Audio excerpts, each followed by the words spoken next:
radio station. Bart Scott. What the hell? Chris Carlin. Take a hike. We're good. This is Bart and Carlin Buckle your chin strap. We about to bang. on ESPN New York and streaming live on YouTube. Who could have ever possibly seen the quarterback getting hurt? Whoever could have seen that? It's Bart and Carlin on ESPN New York. On the ESPN New York app, on YouTube, on the ESPN New York page. I am Chris Carlin. He is Bart Scott. Stevie Wonder just said, I saw it. It's unbelievable to me, but then it's not. Like, I use that word entirely too much to the point where I almost think I don't know what it means. Because it's entirely believable that Jackson Dart would get hurt because the Giants were running him too much and not protecting him. Yeah, it could have been worse. It could have been a ligament. You know, right now it's just his head, and you hope that maybe he learns his lesson. But I don't know if he does, right? Sometimes you have to face the ultimate consequence to alter your game. And when you're his age, you think you're invincible because you're so used to always bouncing right back up. But in this league, just ask Anthony Richardson, ask Cam Newton. Took Cam a long time, you know, and ask guys like Josh Allen who have taken some of these hellacious hits. Ask Pat White. Pat White ran on the sideline as a quarterback. He woke up the next day as a baseball player. You know what I'm saying? You know what I'm saying? That's how quickly it can happen when you're dealing with grown men that don't have any regard for their health. How was your weekend? It was good. I mean, Listen, it was good to sit there and listen. You hate to be negative when your team wins, but what we always say, you learn more about losing than winning because when you lose, you have to analyze everything that contributed to the loss. Right. When you win, things that can make you lose get swept under the rug. And what's really getting swept under the rug was one of the worst performances by a quarterback that we have witnessed in a long time. Yeah. The special teams were special, and they bailed them out. But I don't know if I feel confident going against the division leaders on a 7-game heater or 8-game heater with that type of offense or that type of quarterback play. That can be embarrassing and get embarrassing on a national stage. I'm going to give you something a little bit later on that might make you feel a little bit better about it. How about that? Please do. I'm giving it to you on a Monday morning. I'm welcoming you into the week. Sunday scaries be damned. Here you are, and I'm about to grab you in my embrace and warm your cockles, so to speak. Well, that didn't sound right, but you know what I mean. You know what I mean. I know what you mean. That's why I didn't even take the layup. So let's start here. We'll start with the Giants. We'll start with the fact that Dart gets hurt. And gut-wrenching. So here's where I'm bothered the most. These continued design runs. The play he gets hurt on, they run a power with the quarterback to the left. They run a power with the quarterback to the left. This is not Josh Allen in terms of size. This is not Ben Roethlisberger in terms of size. Lamar did run that same play yesterday. Yes, he did. I don't think he got touched, though. Yes, he did. No, he didn't, because Lamar is a lot faster than Jackson Dart, and I think Lamar has learned a lot more of his lessons along the way, and that's why he has held up very nicely. Now, I'll say this for Dart. There were a couple of times yesterday where he did slide, where he did do the right thing, and you could tell he was thinking about it. Yeah. But, Bart, sometimes when you get into that mindset and it gets later in the game and it gets more and more crucial and you're going to lean into it, that he took a vicious hit, he fumbled the football, and he went down. And he is slow to get up. All of us can see that he is slow to get up and took a big hit. Yet somehow it evaded the Giants, and it evaded Brain Daboll, and he was not checked immediately. Yeah, no, I mean, no, he wasn't. So if they would have called him down, but when he was going in there, somebody said something, I'm like, what? Like, don't put him in. Yeah, okay. Well, it's a little bit late. First of all, he started the next series, but I just love the beginning of that answer. Listen to the beginning of the answer again. Yeah, no, I mean, no, he wasn't. Yeah, no. Yeah, I mean, I can't even fake that one up. No. Exactly. I can't even fake it. So when a guy is slow to get up like that, Bart, this is the fourth time this season that he has been evaluated for a concussion. Yeah. I'm not saying he has 4 concussions. It's the fourth time, including the preseason, he's been evaluated. What are we doing? And this is the crazy part, man. This kid can play. Yes! Like, he's a gamer. This kid can play. And it's like, please don't ruin him before it's too late. Please, let's allocate resources. Let's get him another number one receiver. Let's improve this offensive line. Let's spend some money in free agency to support this offensive line, man. This guy can play. And if you give him the right guidance, the right system. I'm just stretching. Like, to me, he can be, next year, we can be looking at him as the next Drake May. If you go spend the money, you go do what you got to do. With Neighbors coming back, Theo Johnson, improve the offensive line a little bit, get another receiver. Listen, Slayton's still under contract. Rondell Robinson's still under contract. Go get you a stud, man. Like, go get a guy like Alec Pierce next year as a free agent. Put him with Neighbors, with Theo Johnson and Slayton, and let's go to work. Let's get a running back too, because you screwed that one up with Saquon.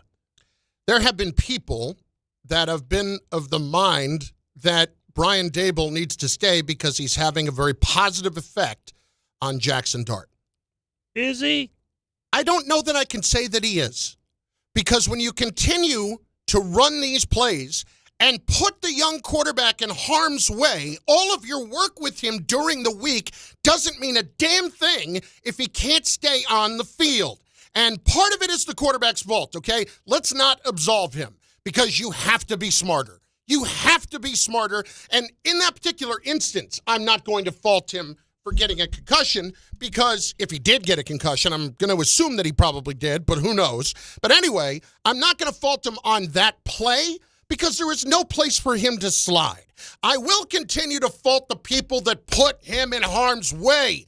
You can't be a coach and talk about how great you are at developing a quarterback if part of developing him continues to put him in harm's way. It's a dangerous game. I get that. I understand people are going to get hurt. There are ways I can protect guys, and I'm not doing it with the future of the franchise. I mean, a lot of these runs are designed. You know what I mean? Yes. And it's an element of his game, but you just have to teach him how to be smarter. But that's the same thing I was saying about Scatterboo. You know what I mean? When you have guys that play reckless with reckless abandon, it's just one of those things. I mean, his legs are so good, man. Like, he's smart. He's crafty with the football. Let's be clear, though. He's not Lamar. No, he's not. So it's a different. He's a better version of Baker Mayfield. Baker Mayfield kind of runs Patrick Mahomes, but are there designed Baker Mayfield runs? No. Are there designed Patrick Mahomes runs? No. You can have great legs and use them when the play breaks down. Yeah. And then go slide. But when I hear this from Dart last week, I've got to address it. I never want to come out of the game. If I'm up or down, I played in my bowl game last year, and we were up by like 30 points. And, I'm telling the coach, like, there's no way I'm coming out. I'll stay on the field even if you try to sub me out. So, I think just as competitors, you're not going to be an easy out in those situations. And you feel like you can get back in the game, because if you've paid attention to the NFL, you can look at our Broncos game, you can watch the Bears and Cincinnati game. Like, even with what looks like a little time left, you're always still kind of in the game. So, how I see it is you play it through 0-0. Yeah, no, I get that. But it's when you are taking hits that you don't need to take. Yeah. He needs to – this should be a great example, because he's going to say, look, you had an opportunity to play a big-time game against another big-time opponent coming up, and now we have to choose Russell. This was the opportunity. This is why it's important, because we need you. We need you. And we're playing the Green Bay Packers with a stationary quarterback with that type of pass rush. And these are why we need you to take care of yourself, because you're vital and important to our success and for our offense to move.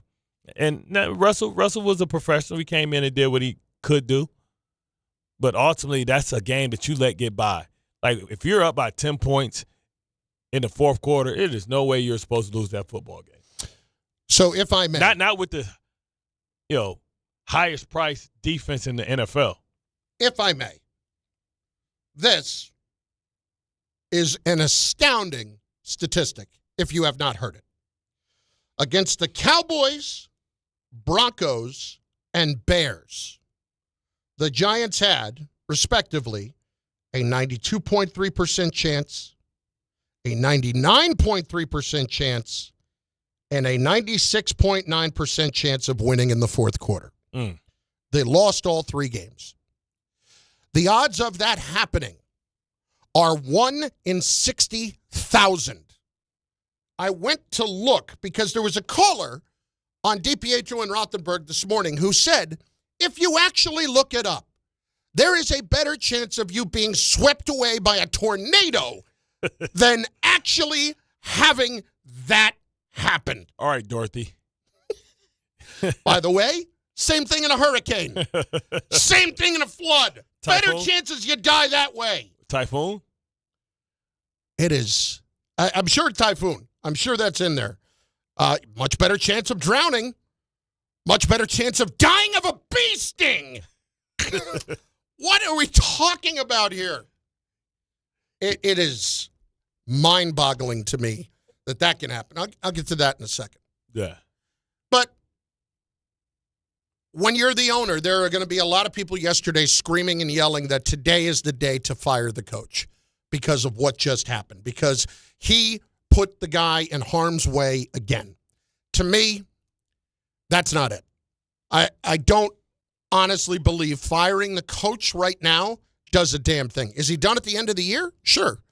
But all this does is look at what you want to do for the rest of the season. Yeah. If winning is actually important to you the rest of the season, you wouldn't do it. If throwing your entire organization into turmoil and naming Mike Kafka the head coach, you're going to name Shane Bowen the head coach? I don't think so. Yeah, and then What are you going to do? Because you're evaluating right now. Yes. Like, you're evaluating, and it's looking like you may have a top 4 pick, top 5 pick. I mean, right now it's them, it's the Saints, but the Saints beat them. So, yeah, I'll it's the give you right Saints, now. the Saints, the Here's Jets. where we are. It's Tennessee. It's New Orleans. It's the Giants. Those are the top 3 at the moment. Then it's Cleveland and the Jets. And the Giants actually will not break a lot of ties because they have a stronger strength of schedule as opposed to the others who will have a weaker strength of schedule. So and the Raiders, too, I should throw in there. But I don't know if it's important to the Giants to get the number 1 pick this year or not. I don't think it is. They don't need the number 1 pick, but if you do have the number 1 pick, it's a great asset because you get to move down because you have your quarterback. Mm-hmm. Well, as long as you can keep him on the field. Yeah. But this is the thing that's bugging me. But that's the danger because if you fire the coach and a new coach comes in, he may not see Jackson Dart the same way that you see him. Maybe not. Maybe not. But I don't know how you could argue it based on what we've seen. Listen, I'm the guy that a week ago was saying, have we seen enough yet? You know what? The way he was playing yesterday, we have. Yeah. We have. If he's on the field, we've seen a lot of good things that would keep you from drafting a quarterback in a year where there doesn't appear to be a great one. Yeah, with that personnel, too. With that personnel, the way he's playing, with that personnel, you know you can give him some more help. And if this was with Malik Neighbors out there, a dynamic player, I mean, the Giants can improve their team with Alec Pierce and signing either Njoku or signing Mark Andrews. And this would be a well-rounded offense. The other thing I'm really baffled by is the fact that it took them that long to figure out something was wrong.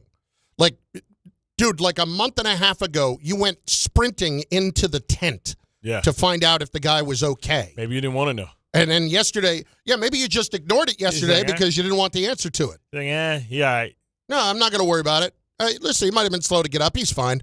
Rub a little dirt on it. Yeah. And then, again, I want you to listen to what Daboll says in his explanation for why he wasn't checked immediately. Yeah, no, I mean, no, he wasn't. So if they would have called him down, but when he was going in there, somebody said something, I'm like, what? Like, don't put him in. Wait a second.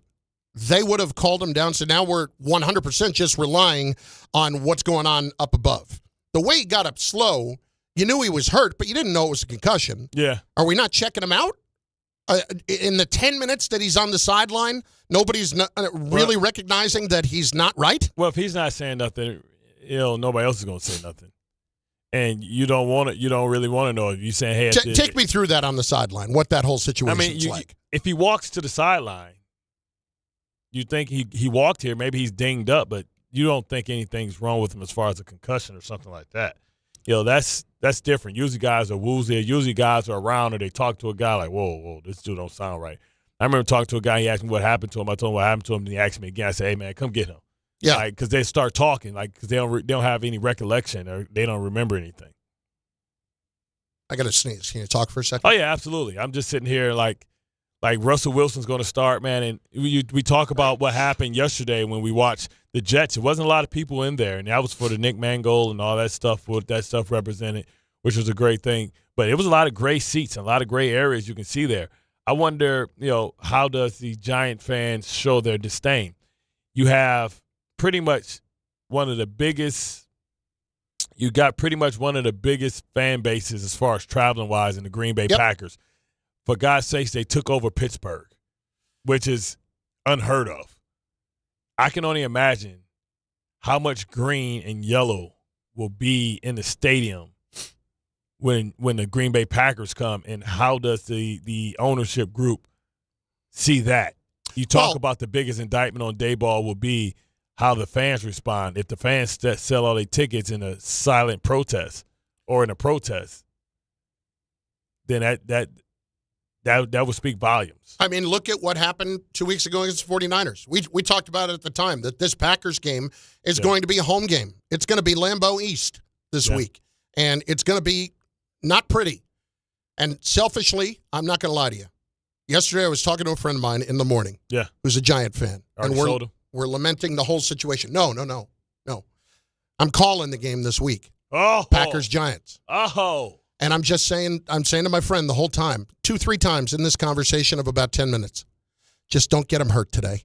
Yeah, just don't get him hurt today. Because selfishly, I would like to have him playing this week. Now you got Russell in the pocket with that pass rush. Now you got to give me Jameis. At least give me Jameis. Yeah, that should be the question of the day. Yeah. Giants fans, are you ready to see Jameis Winston, or do they dare run Russell Wilson back out there? I'm totally fine with that being the question. Give me Jameis. I would love to see Jameis. Listen, I want to see Jameis. I just want to see Jameis. I just want to make this about me, and that's what I just did. Right. You might see the most beautiful thing. You might see Jameis throw for 500 yards and 4 picks, 2 go to the crib. Jesus still trying to work on him, but it's going to be exciting. I know you're going to have plenty of highlights to play up and down. That's right. Do you want Jameis or Russell? My goodies, my goodies. Okay, last thing on the Giants. Before we get to the calls, and line them up right now. Lines are open at 800-919-3776, 800-919-ESPN. Bart, Dart starts the next series at the end of the third quarter. Quarter ends after 2 plays. They take him out. Russ comes in, 1st and 10 at the Giants' 19-yard line. He leads them down the field. They get a 41-yard screen to Singletary, right?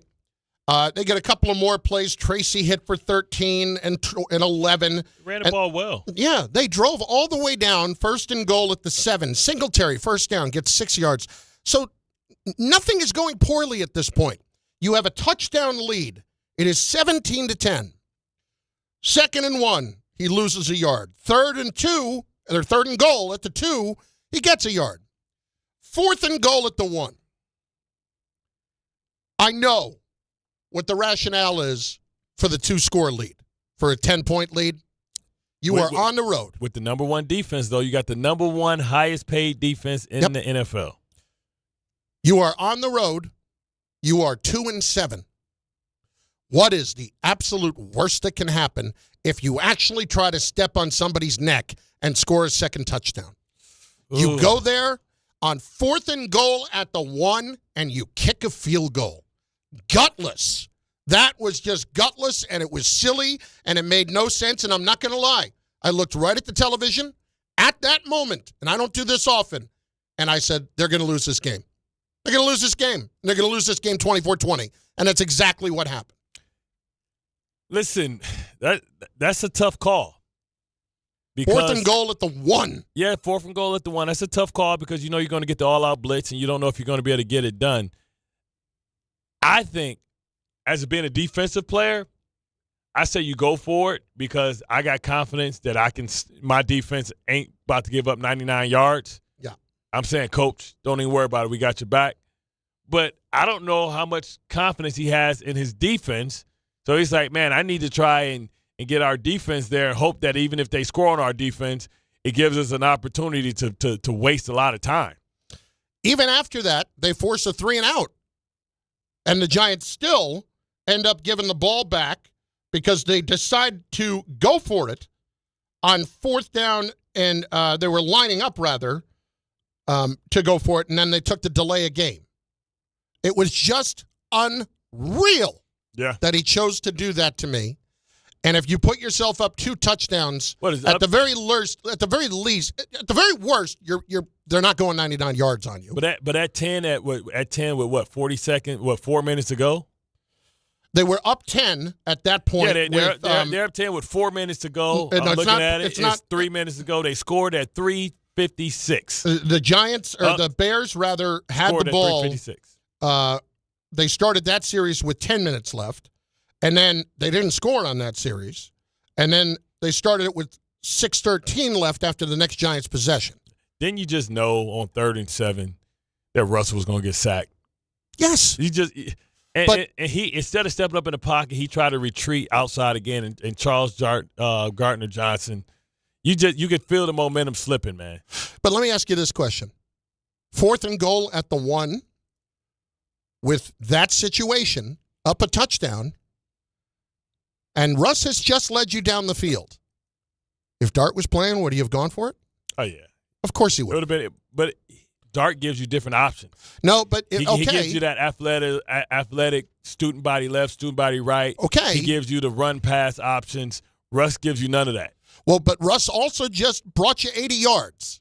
If we're going to be fair about it, he came into the game and there was no letting the foot off the pedal immediately. Like they did go down the field and make plays, and he ran the offense effectively. So I don't know what we're talking about at that point. Like, if Dart was in the game, I know he mixes it up, because you're certainly going to run him. Why don't you just, run a power I and line him up as a tailback? I tell you what, it probably would have been some type of power I, some type of RPO, because he had scored twice with his legs during the game. It probably would have been something like that on 3rd down. Might have been. See, but you don't have that with Russ. And now you saved the Bears' season, because the Bears needed every bit of that, because this was a huge play for the Bears at home. You're not supposed – listen, with a defense like that, there's no way you're supposed to lose when you're up 10 with that much time left. They were like water. They gave up 2 touchdowns in 4 minutes. Like, you hoping that at worst you go to overtime. Not only that, they did give up 91-yard drive later.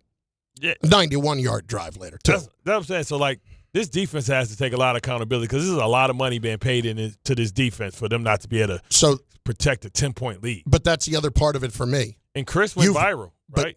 Canty went viral. Canty went viral for what he said with you guys the other day. Yeah. But this is the point with that. When you have blown those other games because of this defense, when the Broncos did what they did to you, why wouldn't you go for it even more to get more points on the board? Because you're like, this the Bears. Well, they only had 10 points on us coming into the 4th. Let's say this about Caleb. They don't have any designed runs for Caleb. When does he use his legs? Yeah. When the play breaks down and he smoked you. Yeah, he did. Just let that be the case. Oh, my God. There's a bunch of different things that you can answer right now. You better pray for Jameis. Does Daboll, do you believe Daboll should be fired today for what happened? Nah. Neither do I, but I want to know what they think. I want to know what they think today, because I will argue that what he did was malpractice with the quarterback yesterday. I will absolutely argue that. Should he be fired today? Do you want Jameis? Do you want Russ? What do you want to see? Are you actually going to show up this week if you have the tickets? 800-919-3776. 800-919-ESPN. We'll take your comments from over on YouTube as well, on the ESPN New York YouTube page. I was so mad. Man, if you get Jameis, that's a treat for you. Yes, no, I wasn't just mad about that. I was just mad about principle in the premise. Yes, like, come on, man. I get angry, though, Bart, when I don't consider myself a very smart football person, okay? I know where my place is, and I have the mentality of a fan. But when I can tell that something's not right, when I can tell that you're making a mistake, then you're putting somebody in harm's way, and you don't do it, why can't you tell? Bart and Carlin, ESPN New York. This college football playback is brought to you by Venmo. It was November 24, 2018. Iowa State faced a 17-point deficit to Kansas State in Farmageddon with only 12 minutes remaining in the fourth quarter. Led by quarterback Brock Purdy and running back David Montgomery, those two NFL stars rattled off 21 straight points in 8 minutes to stun the Wildcats and win 42-38. Brought to you by Venmo. This football season, score more with Venmo. Switching to Progressive is a game-winning call. And that reminds us of other game-winning calls in the history of sports. So it was the fourth quarter and we're down by 5. Sweat pouring down my face. Suddenly it hit me. If only I could wrap part of the towel around my forehead. And that's how I became the first basketball player to wear a headband. Okay, not really a game-winning call, but it was a good call. You can make one too. Switch to Progressive and you could save hundreds. Progressive Casualty Insurance Company and affiliates, not available in all states. Watch out for a stalled van on the FDR Drive as you go south of or by 96th Street. It's the right lane that's closed. Beware that Belt Parkway. Lots of traffic eastbound coming out of Bay Parkway. It's a crash. It's one lane that's closed. And we have a crash on the Deegan north of or by Fordham Road. Looks like the left lane is currently blocked. 20 to 25 minutes coming into New York at the George Washington Bridge and the Lincoln Tunnel. 5 minutes at the Holland Tunnel. I'm Matt Ward on 880 ESPN New York. The FanDuel Sportsbook app is your home for all your favorite NFL bets. From yards to touchdowns to who will win, with FanDuel, any play can be play of the game. Tonight, FanDuel's giving all customers a 30% profit boost token. That's right. You can get it on the action with a 30% profit boost token this Monday night. So make FanDuel your go-to app for any stand. Just visit FanDuel.com/Peter to bet on the game. The FanDuel Sportsbook app is your home for all your favorite NFL bets. From yards to touchdowns to who will win, with FanDuel, any play can be play of the game. Tonight, FanDuel's giving all customers a 30% profit boost token. That's right. You can get it on the action with a 30% profit boost token this Monday night. Play your game with FanDuel, an official sports betting partner of the NFL. 21 or over, physically present in New York, option required. Bonus issued is non-withdrawable profit boost token. Restrictions apply, including any token expiration and max wager amount. See terms at sportsbook.fanduel.com. For help with a gambling problem, call 877-8-HOPE-NY or text HOPE-NY 467-369. Whoa, it's you, the Capital One Bank guy. That's what they call me. Mind if I get a selfie? Yeah, sure thing. Say no fees or minimums on your Capital One checking account. Wow, that's a keeper. So, where are you heading? I'm off to spread the good news that Capital One helps people keep more money in their wallet with no overdraft fees. Oh, you're the best Capital One Bank guy. Hey, mind if I get a selfie? Sure. Say, Capital One, what's in your wallet? Terms apply. See CapitalOne.com/bank for details. Capital One N.A. member FDIC. Feeling stuck on your own 10-yard line in the career game? Maybe it's time to just go for IT. My Computer Career has the game plan to score a rewarding new IT career in months. Whether you're a rookie, a breakout career changer, or a military veteran ready to serve. Why spend years chasing a college degree when you can fast-track your future in IT starting now? Take your mark, get set, go for IT. Take the free career evaluation at mycomputercareer.edu today. Financial aid is available to those who qualify, including VA benefits. The Hess truck's back and it's better than ever. Roaring engines this year. Hess race cars are here. The Hess stock car racers are loaded with lights, sounds, and a powerful racing motor. Only at HessToyTruck.com. Free shipping and batteries included. Whether you're shopping, gaming, or streaming this Black Friday season, don't take slow for an answer.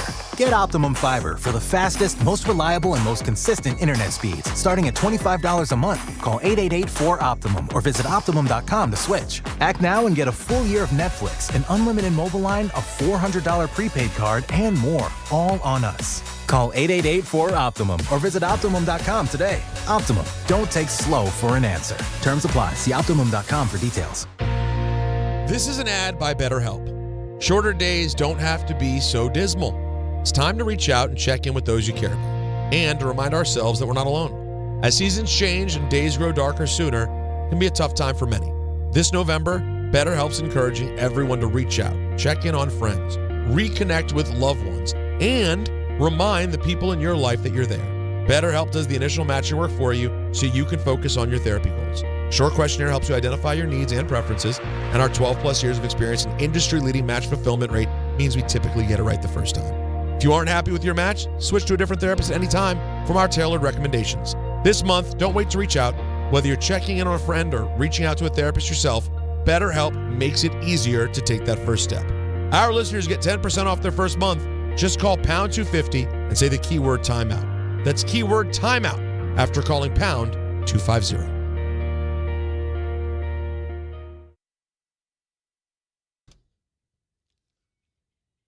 Now I'm even crankier because Bart has brought out some meatballs and some mushrooms and what else you got there? Potatoes. Smells good. Got some of them taters. Sling blade. Gonna get me hangry here. Bart and Carlin, ESPN New York, and on the ESPN New York app over on YouTube as well. Get your comments in there. We will work them in. Be watching the show because why wouldn't you want to see this as opposed to just hearing it? It's all there for you. 800-919-3776. We're going to start with Marcus on the Turnpike as the phones start to fill up. Let's go, Marcus. What do you got, buddy? Good morning, guys. Thanks for taking the call. In the preseason, I called you guys saying the Giants could win over under 5.5 games, and I thought we'll ride those 6 wins with the defense. And as of right now, our defense is one of our biggest liability for the team, followed by the coach, the DC, the head coach. And I'm not a proponent of getting anybody fired, but there's small signs for people to get fired. And Brain Daboll's got small signs, big signs, red signs, yellow signs. This guy's got to go. But things taking a call. I'd like to see Jameis play this season. What do you expect? What do you expect to see as far as fan support? Do they do a silent protest and not show up and sell their tickets to Green Bay, or do they show up and try and support the team? Where are you at as far as that type of? I think people will show up. But there will be empty seats. You know, if it's a big game, say the first game of the season, you know how it's packed. You'll see empty seats in the TV screen in the background. See, that was the way it was yesterday with the Jets, but the Cleveland Browns fans aren't coming out to take over. Right. So, I think Green Bay buy all those tickets that Giants fans won't buy, and I think that'll speak louder than anything because it signals that the Giants fans have given up and they either moved on to the Knicks or watching the Rangers. Not the Rangers at home. Thanks for taking the call, guys. All right. Now, as I look at it, I'm just pulling it up on the secondary market, and I don't know. I mean, the cheapest ticket I see to get in the building is $152. Ooh. I will say this. You look at it, there are tickets available in virtually every section of the stadium. Every section of the stadium. Right now, if you wanted to sit at midfield, section 139, row 25, you could do it for $600 a seat. Which, listen, that's a lot of money. Obviously, you're not going to do that. But my point is, if the Giants were good, that would be a ticket that would be well over $1,000. Yeah, the only thing that might save them is the fact that the weather is getting bad in the Midwest, and it's I don't know. All the flight problems, maybe people can't get here. Yeah, the flight problems, yeah. Well, the issue is Newark shouldn't be hit that hard because of the big hub with United. Well, Newark was messed up anyway. Yeah. They don't have enough air traffic controllers. Got to fly to LaGuardia. Everybody, we are 576 to take off right now. Rashad in the Bronx is next on ESPN New York. Rashad, what's going on, buddy? How are you? Hey, good morning, Chris. Good morning, Bart. So this weekend, I'm praying for Pastor Jameis Winston to be the starter, and I want him to be the starter from the get-go. I don't know why we have Russell Wilson. He's just boring.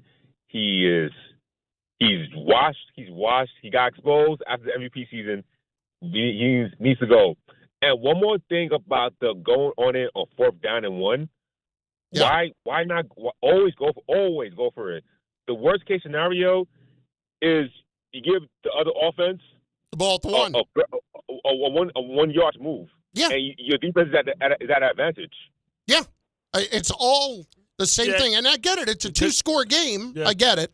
Because usually what happens is like you stop them because they have to run the ball to get off the goal line, and then the punter doesn't have space to punt, and then you get the ball back at the 40. So you put the pressure right back on them to score if you don't get the touchdown. If your defense can flip the field and keep the field as is because you've already flipped it offensively, then you're in good shape.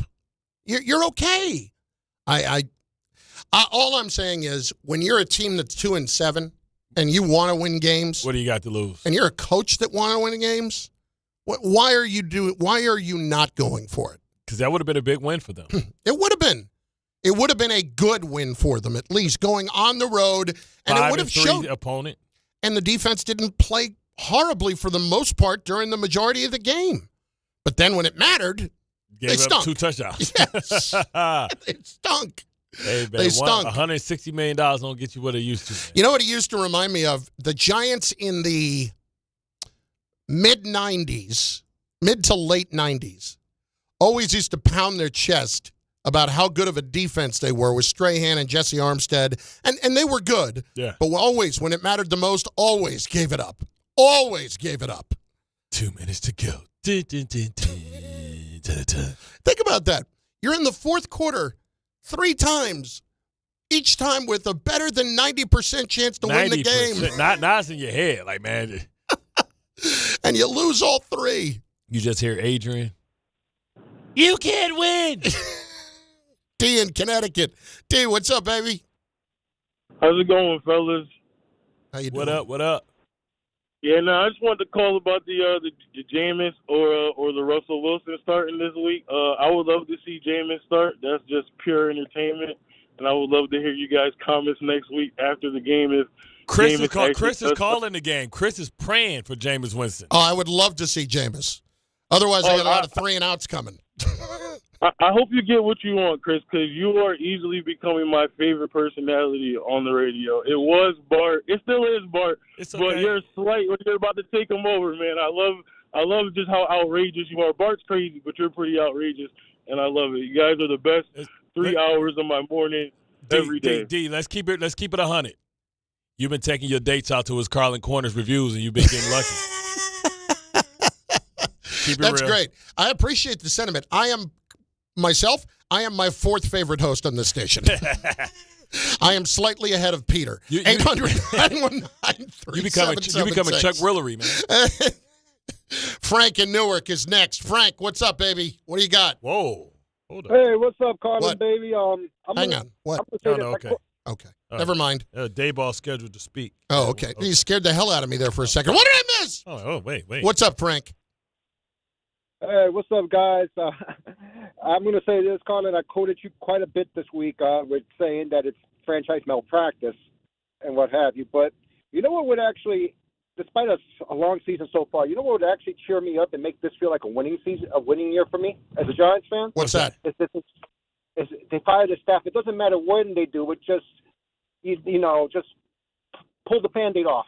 That's it. Like I had it with Daboll since last year, when for some weird reason we can't even get a decent place kicker on the field to actually last us a whole year. And then again this year you commit the same dumb mistake again.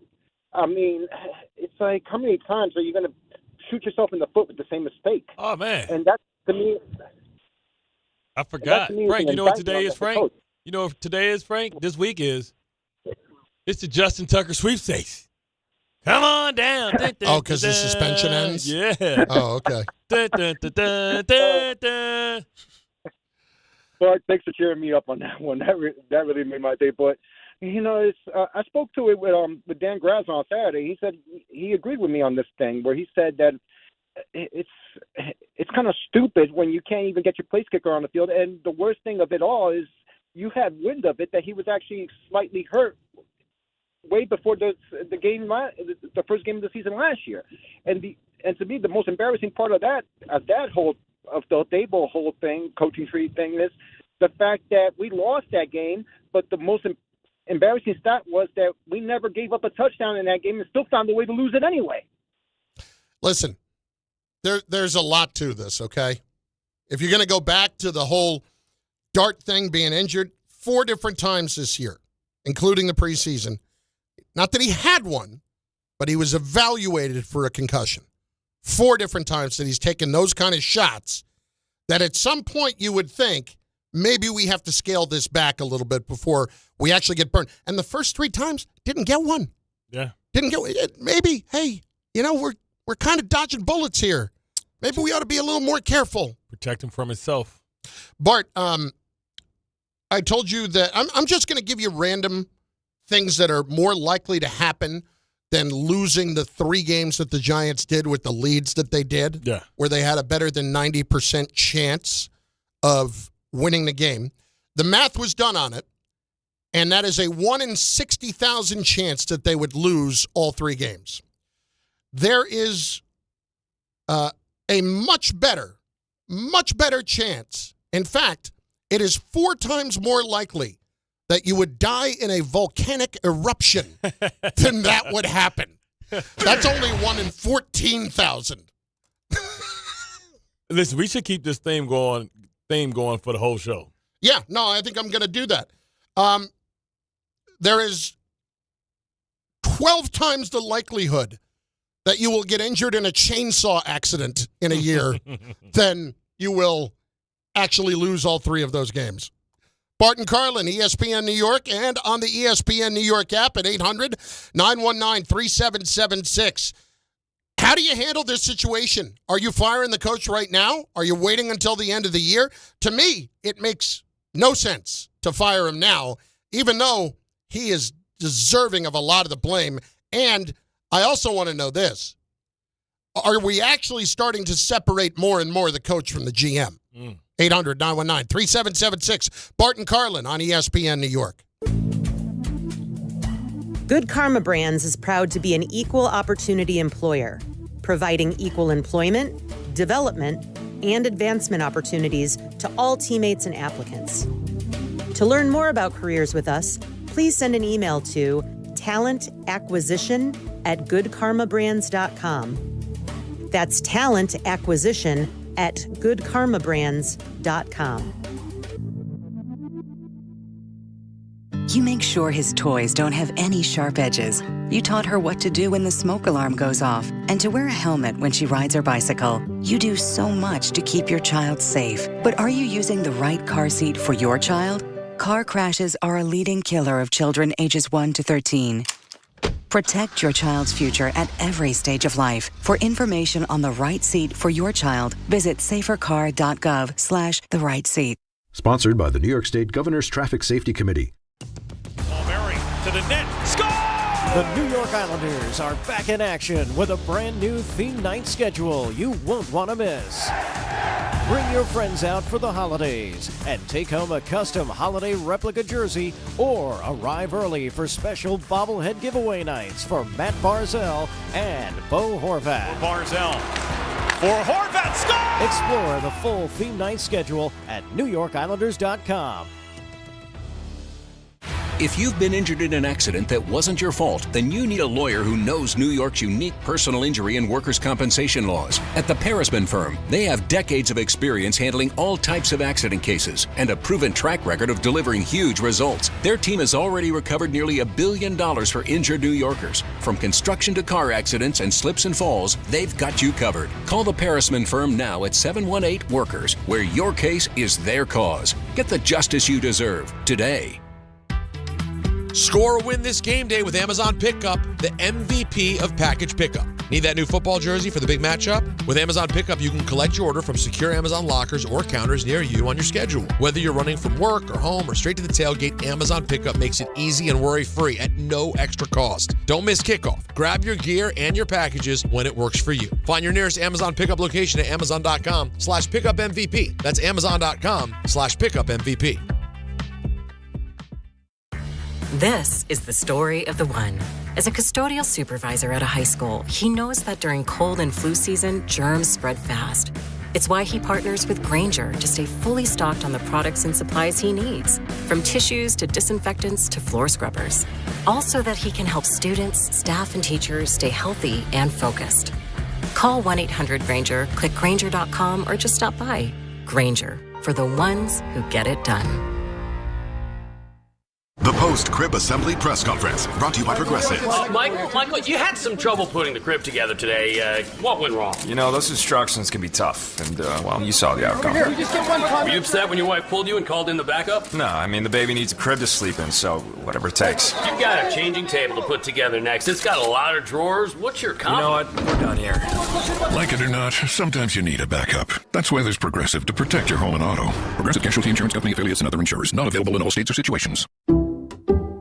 Some people just know you can save money on car insurance by checking Allstate first. Like you know to check the weather first, before wearing face paint to the game. Bro, your Go Cats is dripping into your nachos. Oh, and now paint is in my eyes. Interception! Did you see that? No! Yeah, checking first is smart. So check Allstate first and see what you could save. You're in good hands with Allstate. Potential savings vary, including based on how you buy, subject to terms, conditions, and availability. Allstate North American Insurance Company and affiliates, Northbrook, Illinois. Out here, days are getting a little cooler, and mornings are starting with a few more layers. It's the season for more time at the grill, more feed for your animals. Heaters burn late into the night, and the woods start calling your name. We appreciate hard-working hands, shared moments, and love for our land. That's why season after season, we're here for your life out here. Tractor Supply.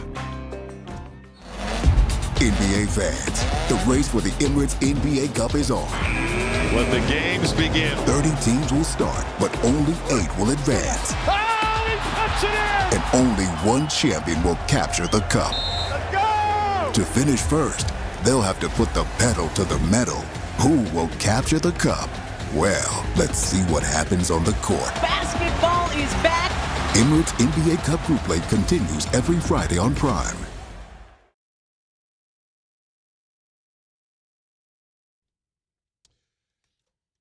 Did you know that if you have never bowled before, the chances of you bowling for the first time, a perfect game, is just 1 in 11,500, which means that it is 6 times more likely that you, who have never picked up a bowling ball in your life, would bowl a 300 over 10 frames than it is that the Giants would lose all 3 of those games.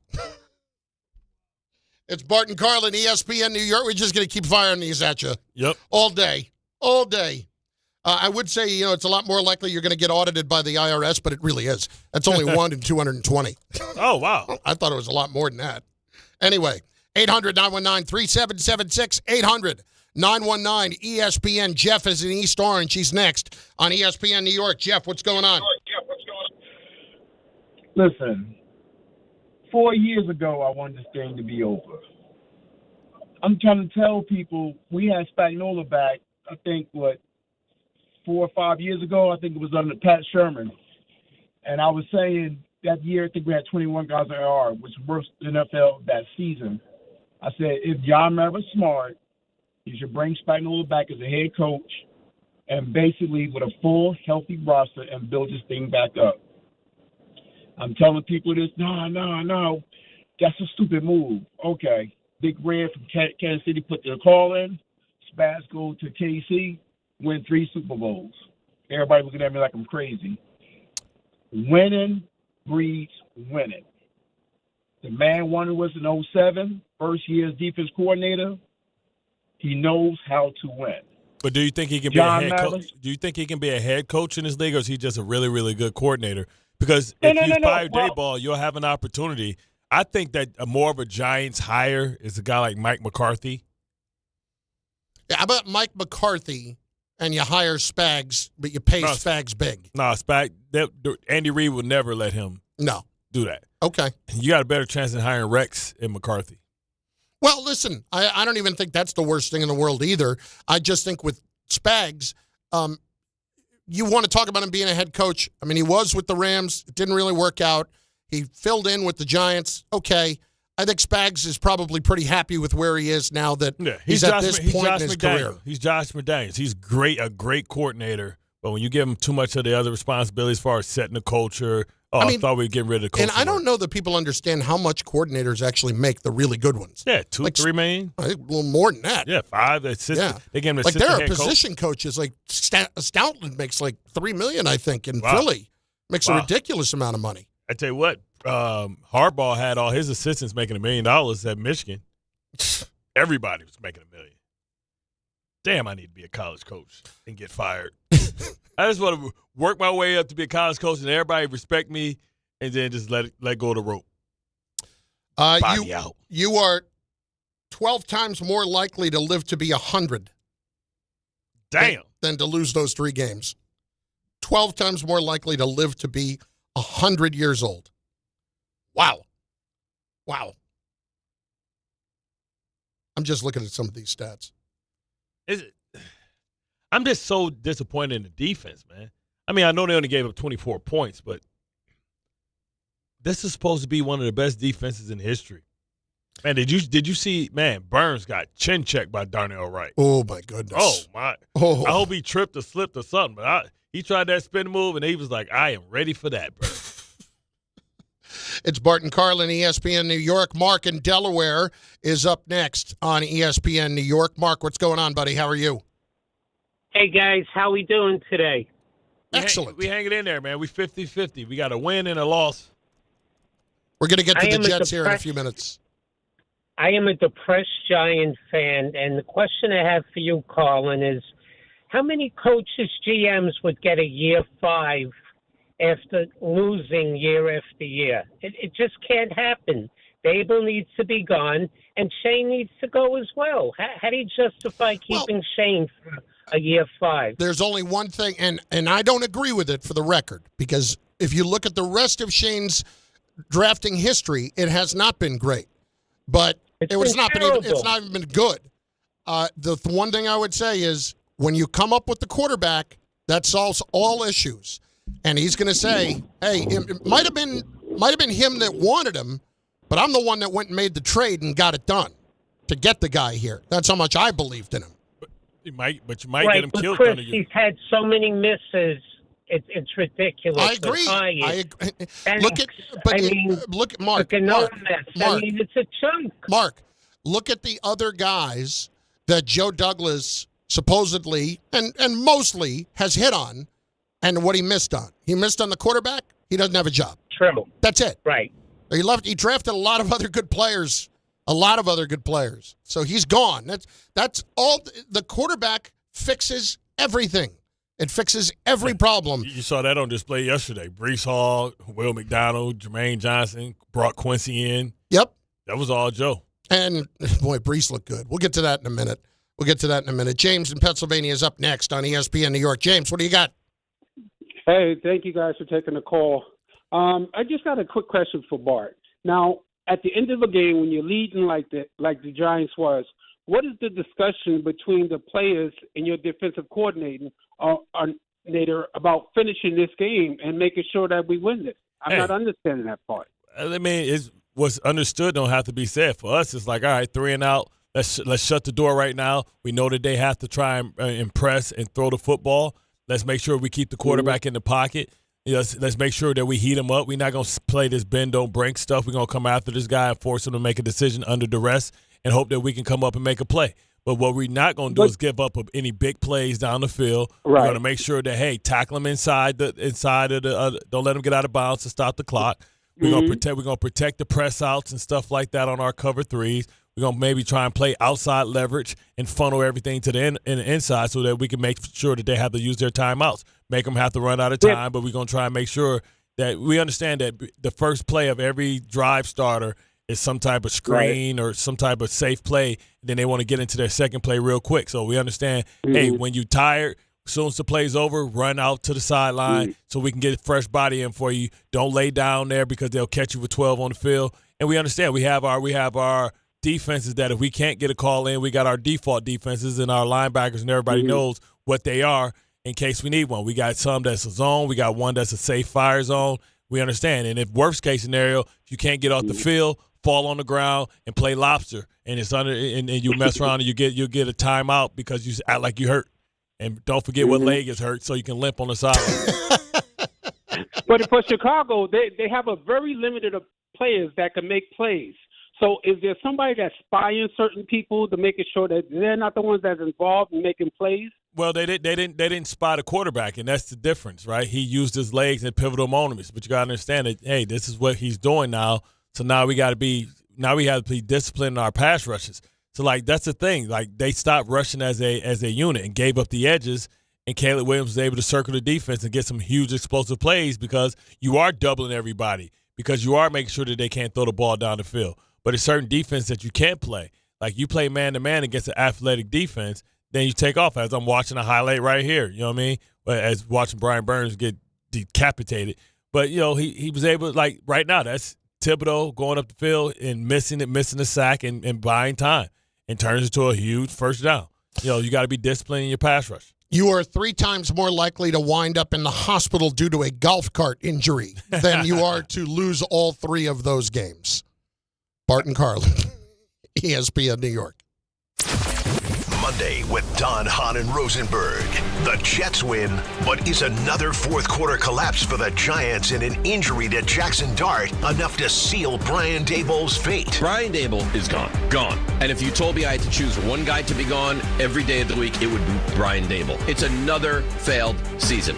If he comes back, I think Giants fans would be beside themselves. Don, Hahn, and Rosenberg today at 3 on ESPN New York and streaming live on YouTube. The FanDuel Sportsbook app is your home for all your favorite NFL bets. From yards to touchdowns to who will win, with FanDuel, any play can be the play of the game. Tonight, FanDuel is giving all customers a 30% profit boost token. That's right. You can get in on the action with a 30% profit boost token this Monday night. So make FanDuel your go-to app for any snap. Just visit FanDuel.com/Rick to bet on the game. Tonight, FanDuel is giving all customers a 30% profit boost token. That's right. You can get in on the action with a 30% profit boost token this Monday night. So make FanDuel your go-to app for any snap. Play your game with FanDuel, an official sports betting partner of the NFL. Must be 21 and older and physically present in New York. Opt-in required. Bonus issued as non-withdrawable profit boost tokens. Restrictions do apply, including any token expiration and max wager amount. See terms at sportsbook.fanduel.com. For help with a gambling problem, call 1-877-8-HOPE-NY or text HOPE-NY at 467-369. D'Agostino, Law, Bite Back. I'm injury attorney John Ryan D'Agostino, nicknamed The Closer, continuing D'Agostino and Associates' legacy of helping the injured for over 35 years. My father, John D'Agostino, built this injury firm to help accident victims. This is John D'Agostino, and this is a family firm. For us, it's about doing what's right and making sure somebody pays for your pain. Call us first at 1-800-BITE-BACK. That's 1-800-BITE BACK. They call me The Closer because big or small, in court or out, I'm fighting to get the job done, to win, to get you every dollar you deserve. D'Agostino and Associates has offices throughout New York and New Jersey and will come to you. I've been there and I'll be there for you. Call us first at 1-800-BITE-BACK. 1-800-BITE-BACK. That's 1-800-248-3222.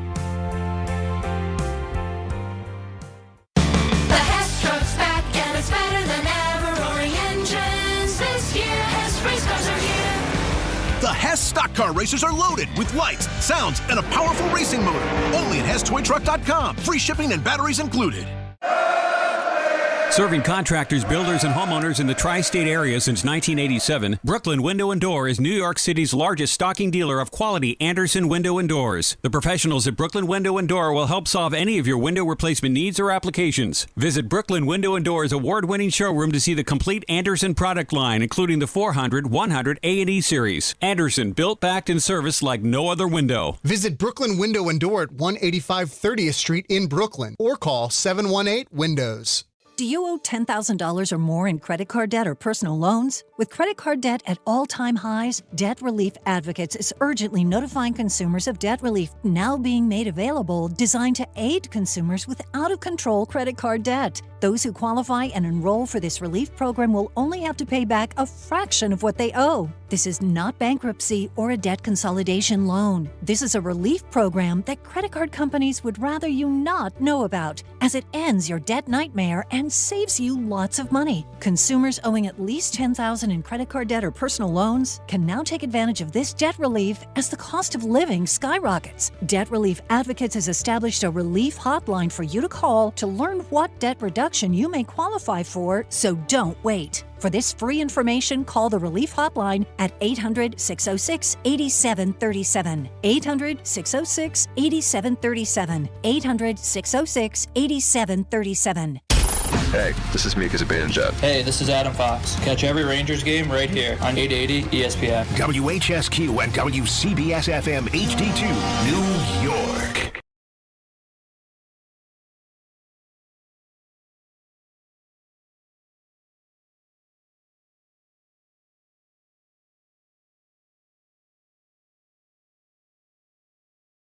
Just moments ago, Aaron Glenn opened up his news conference on a Zoom, talking to reporters, and ended his opening statement with, quote, "Please don't ask me anything about the quarterbacks.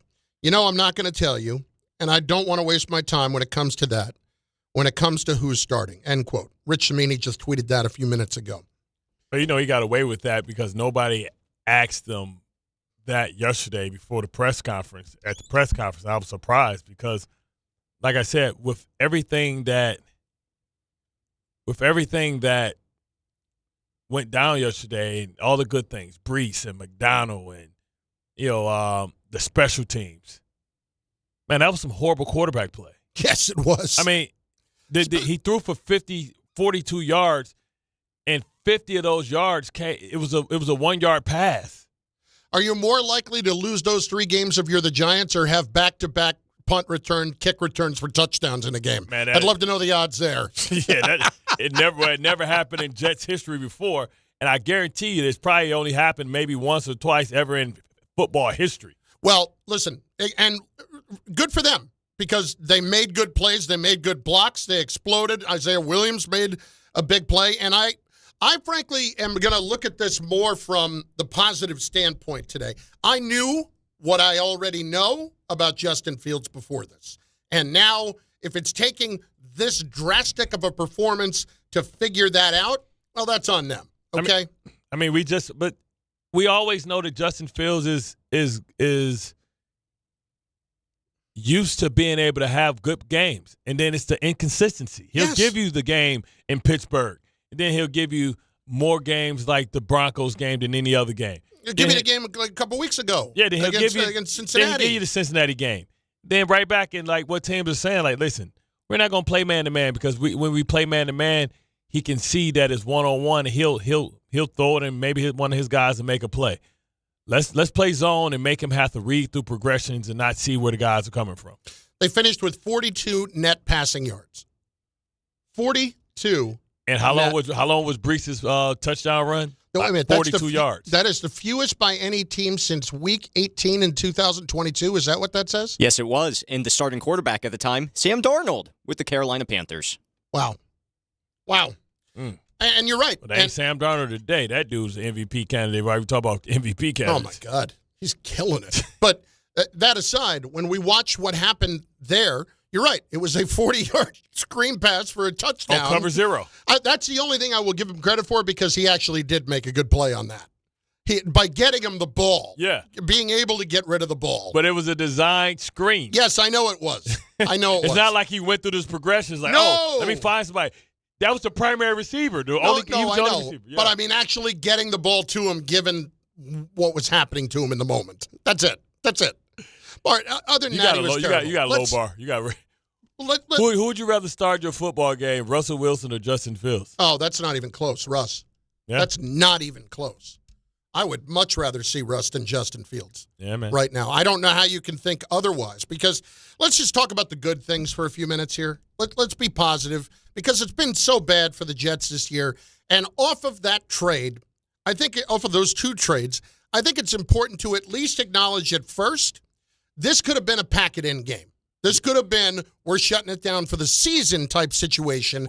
When you bench Quincy, when all that other stuff happened, this could have been that, and it was far from that. Well, this defense could have said, this offense could have said, man, we're going against a defense that have made everybody look bad. This is a defense that made the Green Bay Packers look bad. Myles Garrett, listen, Fashanu was on him by itself. Yeah. A lot of times. And, like, the one that they did give up, it's like the fat boys don't want to chase somebody. Oh, like, he just couldn't get it to him, yeah. Well, it's the fat boy, like, it's the speed rush when your quarterback is running out. I will not have you. They're like, he'll never get there. I will not have you sully the fat boys at tackle because I played tackle in PAL, and I gave it every single effort that I possibly could, even though I knew I was getting. No, we call it the fish hook. Like, when it's a speed rush and your quarterback holds onto the ball when he's sprinting away, like, at some point, the linemen are like, we can't run with this dude. He's 260. We're 340. He's going to beat us. I did my job. I made him go around and run the hoop. Yeah. You know, the same way when Michael Parsons got Aaron Rodgers or whoever he got like that when he – like, it's like, man, if you want him that bad, you can have him, bro. I ain't about to run no 40-yard dash. I ain't about to run no 40-yard dash chasing you. I thought you were saying it was more like, I did what I could and just kind of wave at him like, as he goes around you. He went outside. If he went outside and you started two bodies over because you're behind the center and he went around both of us and you are sprinting to the other hash, if you haven't made a decision, he get there, but that's your fault. Yeah. You shouldn't be holding on to the ball that long. Look, he was bad. He was very, very bad. Breece Hall was excellent. Quincy Williams was excellent. 8 tackles, 2 for a loss, and a sack, and didn't even get in the game to the second half, and volunteered to be on the kickoff team. Man, his parents raised him right, his grandmother, his late mother, man, because I would have hit a victory lap if you would have asked me, like, yeah, how you feel? I'm like, that's right, Tom Jackson. Want to put me down? The team? What is the team? Here's Quincy after the game, just to give you that idea of what Bart's talking about. Coming out the bye, the most focus was going 1-0. So not really worried about what happened before the bye. We was excited about our win, but we knew it was time to keep chopping wood and carrying water. That's the only thing. We just kept hearing, then playing our brand of football the rest of the season, not worried about what happened before the bye week. So I feel like everybody came with that mindset, and we showed it today, starting this game right here. Yeah, he could have come out and easily said, I'm sorry, I can't play. Yeah, and it kept going, too. Like, he kept saying, I mean, he was waxing poetic. He let the coaches off the hook totally. Like, he was like, hey, man, it happened. You know, I understand. He said, I just had to remind them, you know, because I didn't play 5 games, I had to remind them of who I was and what type of player I was. I'm like, man, what? Dude can't hold my jock strap. Sitting around here carrying water. Yeah, they need to carry my water because I'm better than all them bums. Team. Now, you look at that locker room, what you going to see is some guys that's born, what is it, born by, losers by birth or by choice? I'm the ball on the team. I'm the only winner on the team. The rest of them are losers, either by choice or by birth. That's what I would have said. That is right. That's word for word. Well, look, I'm glad that he played the way that he did. I'm glad that he responded the way that he did. I'm glad that the Jets won the way that they did. And I frankly, it's just nice to see the Jets not be the team that screws it up in the end, that the other team is the team that screws it up in the end. Now, I will say this, and again, this is not against the Jets. They went and they beat a team that they should have beaten, even though that defense was as good as it is. Team got 2 wins. Yep. They got 2 good wins. Yep. Their offense is atrocious. That's Dylan Gabriel. Dylan Gabriel is so bad. Why Shedeur said, I'm convinced that they like, you know what? We don't want Shedeur to play because he might win some games, and then we won't get the number 1 pick to be able to pick the quarterback that we want. Can I ask a question? Did I miss it? And they showed him on the screen at some point? I must have. I don't remember seeing Shedeur at any point during the game. Not at all. Not once on the sideline. If I was a Jets cameraman, Dylan Gabriel's throwing the ball straight into the ground a couple times. Listen. I don't really like to talk about fellow former players and their performance, but listening to Archuleta, and that was the worst telecast brought. He said, "Look at the great pass by Dylan Gabriel." Man, that was a hand grenade. I said, "What the hell?" Like, it looked like that ball was so damn heavy. I'm like, what? Some of the analysis, I was like, man, this is tough to handle. Was it just overly floral, so to speak? In other words, overly positive or just flat out wrong? It was just wrong. And I know I'm not. We watching the same 2 games. I say, I don't even know what the hell these dudes are watching. Well, look, for Aaron Glenn, it's important when it comes to trying to win games and establish your culture, it is important to try to get these wins when you might think it's most important for the Jets to get the number one pick in the draft. Now, having said that, after last week, Bart, I am not putting the onus on the Jets to go and lose every game and find themselves in the number one spot. I'm not doing that. They can get there if they want to get there. Teams might try to take advantage of that, but I got to worry about that later. I got to worry right now about trying to get the guys who are here interested in winning games and have them believing we're still interested in winning games after we made the moves last week that we did. And it's a tough sell. You are packing it in when you trade away two of your best players, but at the very least, it's a new coach who clearly is not going anywhere. Like, that's the big message that I would take if I were players on that team. Well, I need to play because this guy's not going anywhere. Well, what you're trying to do is say, hey, I'm part of the solution and not the problem. Yeah. And also, like, you're trying to, get Mozzie Smith and get those guys comfortable because they're going to be here next year. You're trying to do what Dan Campbell did and finishing strong and saying, hey, we got something to build off of. And if you have to worry about trying to figure out what do I do as far as being able to get like a quarterback, you have the draft capital to get the quarterback, but you can do both at the same time now because you can get the culture right and you can have the draft capital to move up to get the quarterback. And who knows what quarterback that is because we don't know if Mendoza is even coming out. He can stay in. And the thing is now with these quarterbacks, and Mendoza, tremendous comeback that he had in the last-minute drive to show you all the throws that he can do, show you that he got a lot of moxie after throwing a bad interception, you know what I mean, to kind of keep themselves undefeated. But, some of these guys, all of them got the opportunity to stay in school.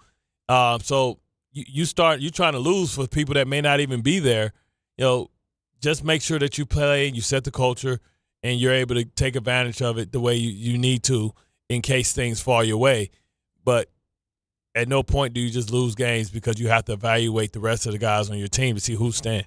No, agreed. Let's hit it. 800-919-3776. Our guy David in Elizabeth starts us off today. D, what's up, brother? What's going on, fellas? How we doing? First and foremost, I'm doing great. First and foremost, man, it was a great ceremony they had for Nick Mangold and his family. That was beautiful to see, especially the T-shirts they passed out. That was great. Yeah, I got to get some of that swag, man. The hat is funny. I thought the flag was amazing. Yeah, like with his face on it. Yeah. Oh, that was great. That was great. Yeah. I just love the hats with the logo. I might get some of them made and maybe some hoodies and maybe make the hair blind and stuff. Play with it, colorway. Yo, Bart, I need one of those, bro. Extra large, pause. No diddy. Yeah. Yes, sir. Yo, real quick before I start, Carlin, you have a new nickname. Chef is your new nickname because me and you both share the Bear. Beautiful, beautiful series. Yo, that Italian beef, was it box office or what, pause? I would say it was very, very good. It was not like I would have imagined it to be off the charts, but it was very good. I would absolutely go there again. You didn't have the peppers. I didn't understand. So, we didn't talk about that. Yeah. We didn't talk about that. I don't love peppers on stuff. Like, that's not necessarily my thing. So that was kind of the reason behind it. And the mix that they had of, like, the peppers, like it's carrots. They're pickled, man. Yeah, I know. So no matter what you bite, it's going to all taste the same. The carrot tastes like the peppers and all that stuff. It's all just treated and pickled. I don't love things that are pickled. Mm-hmm. That's just me. Nah, okay. my girl said the same thing, Carla. She's like, yo, why didn't he put peppers on his sandwich? I'm like, I don't know. Listen, it was fine. It was very good, and the juice was good. That was Al's Italian Beef in Chicago. There's a couple different places there. Man, you didn't get the popcorn while you were there? They have popcorn? Chicago popcorn, yeah. I know. They have this famous popcorn place that's been there since 1929. They give you a mix, like the caramel corn. Yeah, I know it. They have them in the airports, too. Yeah. And they got the nuts on Clark, so to speak. Pause, I guess. What's up? Double Paul. What else you got? Oh, he's gone. What the hell happened? Who cut him off? No, it's Bart. Oh, it's Tom. No, it's Bart. Tom's a cranky pants today with the Giants, so he just said goodbye with this. Are you in your feelings again, Tom? Tom is not happy. I'm doing all right. We didn't. Tom was not happy last night. We did a whole hour. We didn't consult with him. I'm okay with that. How we doing? You all right? We're feeling all right. We're trying to keep things positive today. All right, cranky pants. All right, let's. I'm gonna let you enjoy your Jets win because we're trying to keep things positive. So let's not go back. All right, let's get Ira. Circling back. Let's take the temperature here. Let's get Ira in Staten Island. And Ira, what's up? Hey, Chris, Bart. So I called. I wanted to ask Bart schematically with McDonald why he was so successful against a horrendous Cleveland Brown offensive line. I wanted to know if the Jets did something different. But No, that tackle had been good though. That tackle was that Wirfs or was that Conklin? I don't remember. I think Conklin's on the other side. Okay, but that it was crazy. I mean, he had a great game, and it's just where's he been the last 6-7 weeks? But you brought up Aaron Glenn with the quarterbacks, and this is I get it. I respect that. That's what he believes in. That's what he's going to tell people. But even during the pregame warm-ups yesterday, Taylor was taking the first reps with the first team, and then after they did their stretching, then Justin Fields took his reps with the first team. Yeah, that's the old trick, so right? That's the old trick. So when they went in the locker room, I had no idea who was starting the game. And I just don't understand what's going through his head with this. It's like it's not a suit here. And it's not keeping up defensive coordinators because you really don't have to prepare for Fields. And you know what Taylor is. Right, yeah. So what I don't understand what he's trying to gain except this is my thing and I don't have to deal with you guys. I don't know what he's doing, man. It's confusing to me too. To me, it's not worth the headache. I mean, but to answer your question about McDonald, sometimes what happens is when you go out and you make a trade and you have guys like Harrison Phillips came in and first thing he told Quinnen was, "I'm here to make your life easier."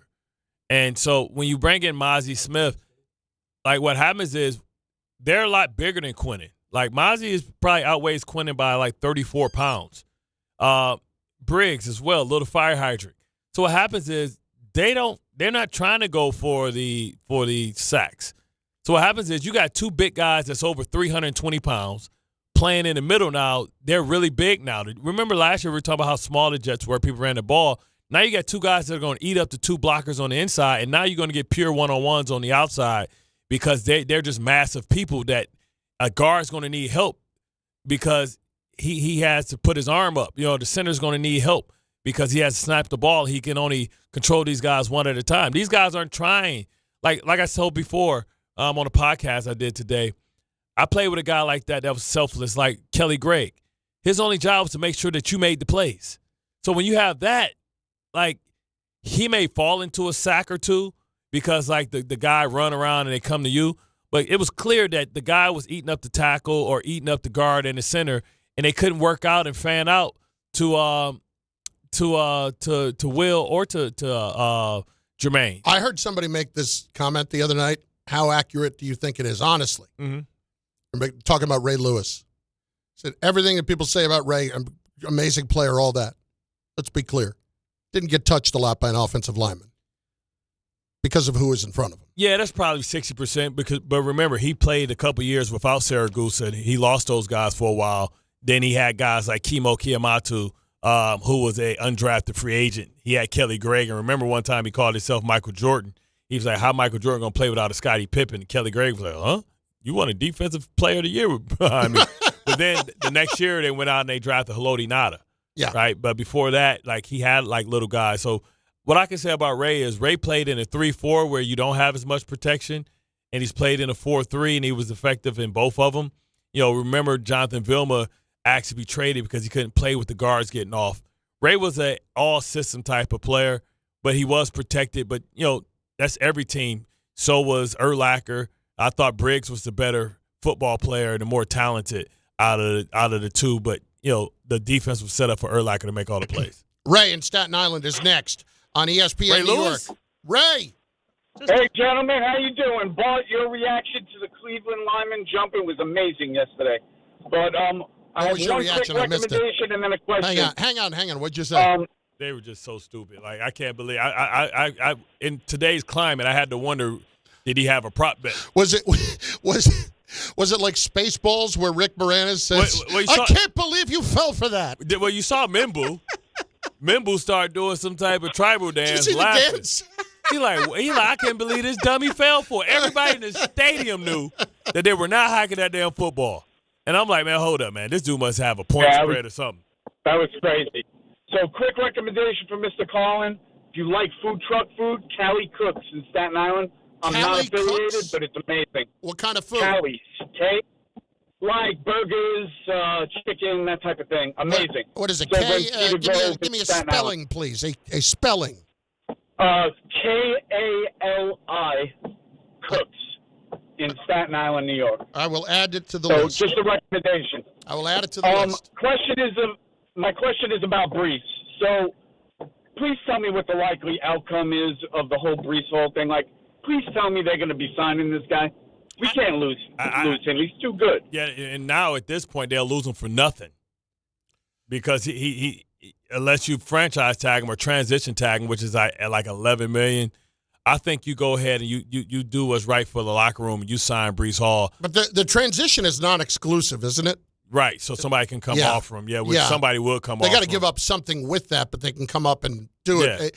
If I were them, why wouldn't you sign him to that shorter-term type deal? I'll give him 3 years. I give him 3 years, $36 million. Why not? With incentives to be worth as much as 40, depending on games played and escalators like 1,000 yards rushes. It's not just off of yesterday, okay? The guy's an explosive player. It's been him. He's been him. And you have to make your life easier for a young quarterback next year or the year after, and Breece Hall's going to do that.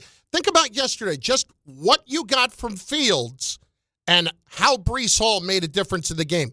Yes, it was obviously special teams, but Breece Hall turned a guy who had no passing yards, 0, into a guy that had 40, thanks to one play. And you saw when he hit in that second gear that he's starting to get his sea legs back.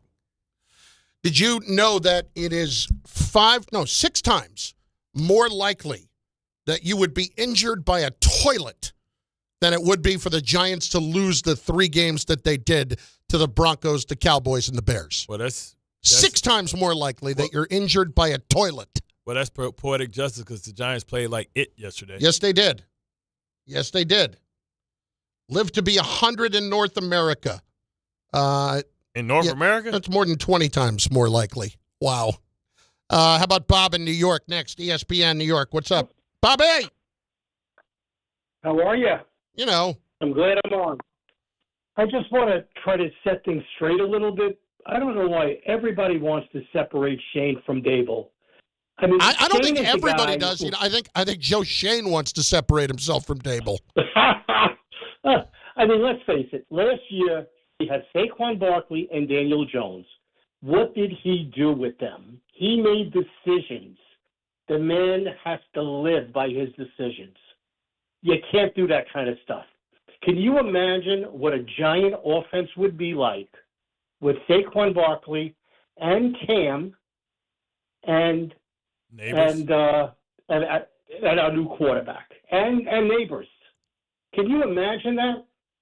Listen, the man hasn't done the job. He has to go. He's made plenty of mistakes, and I have thought all along that just coming up with Jackson Dart should not save his job at this point. Neither one of them should have their jobs saved at this point. I really am not of the opinion that either one gets fired during the season. Like, what does it really do now? Unless you are actively really trying hard to get the number 1 pick, why would you possibly fire Daboll at the moment? Why would you possibly fire Shane? When you look at what your options are at the interim, guys, I mean, look at how bad it got for the Jets last year with Ulbricht. He's a good defensive coach, as we see at times this year in Atlanta. That's a lot to put on your plate, though. Yeah. Like to do both and transition in the middle of the day, and all of a sudden, I have to do the press conference. I have to do this. You all gonna the make administrative it Kafka? stuff. Yeah, you can't. No, I wouldn't do. I wouldn't do it. Shane Bowen? I wouldn't do it. Listen. If I got to watch this, you got to go. You got to live through every single one of these games too. I'm not about to give you free vacation, so you can be on ESPN or CBS commentating on why the team ain't winning and talking stuff. I told you that story, didn't I? Ain't that always funny how they do that though? Yeah. Like somebody get fired, and all of a sudden they sitting there talking trash, and people listening to them like, hold up. Yeah. Did you just get fired? I told you that story about the manager getting thrown out of the game. Oh, yeah. And for those who didn't hear it, a friend of mine called minor league baseball for a long time. I did too, but he called minor league baseball, and his team was awful. They were in Chattanooga, and this was like in the 90s, and they were losing every game like 10-2. And one day it was blisteringly hot, and the manager went out and screamed at the second base umpire for easily 5-10 minutes, kicking dirt on him, pulling out the base, throwing it, all that stuff, when it's 90 degrees outside. And then the umpire didn't say anything the entire time and then finally just said one thing. And the guy turned around, went to the dugout. And my friend asked him later, what did he say? And he said, if I have to watch your horse blank team in this heat out here, so do you. Damn straight. I'm not cutting you loose So and you let go you take a sit shower, inside. eat some liquids while I got out here sweating with all this back butter. Absolutely not. Bart and Carlin, ESPN New York. Mike Tomlin, that's my coach. That's my coach. Ooh. That's my coach.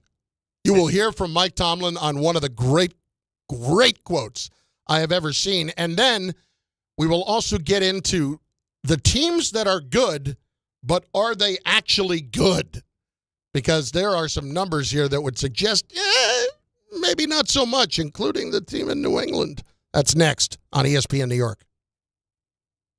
Or more in credit card debt or personal loans? With credit card debt at all-time highs, Debt Relief Advocates is urgently notifying consumers of debt relief now being made available, designed to aid consumers with out-of-control credit card debt. Those who qualify and enroll for this relief program will only have to pay back a fraction of what they owe. This is not bankruptcy or a debt consolidation loan. This is a relief program that credit card companies would rather you not know about, as it ends your debt nightmare and saves you lots of money. Consumers owing at least $10,000 in credit card debt or personal loans can now take advantage of this debt relief as the cost of living skyrockets. Debt Relief Advocates has established a relief hotline for you to call to learn what debt reduction you may qualify for, so don't wait. For this free information, call the Relief Hotline at 800-606-8737. 800-606-8737. 800-606-8737. Listen up, New York. It's football season, and you should be out there enjoying every play, every tailgate, every moment. But if you're dealing with neck pain, back pain, joint pain, or sciatica, even getting off the couch can feel like a challenge.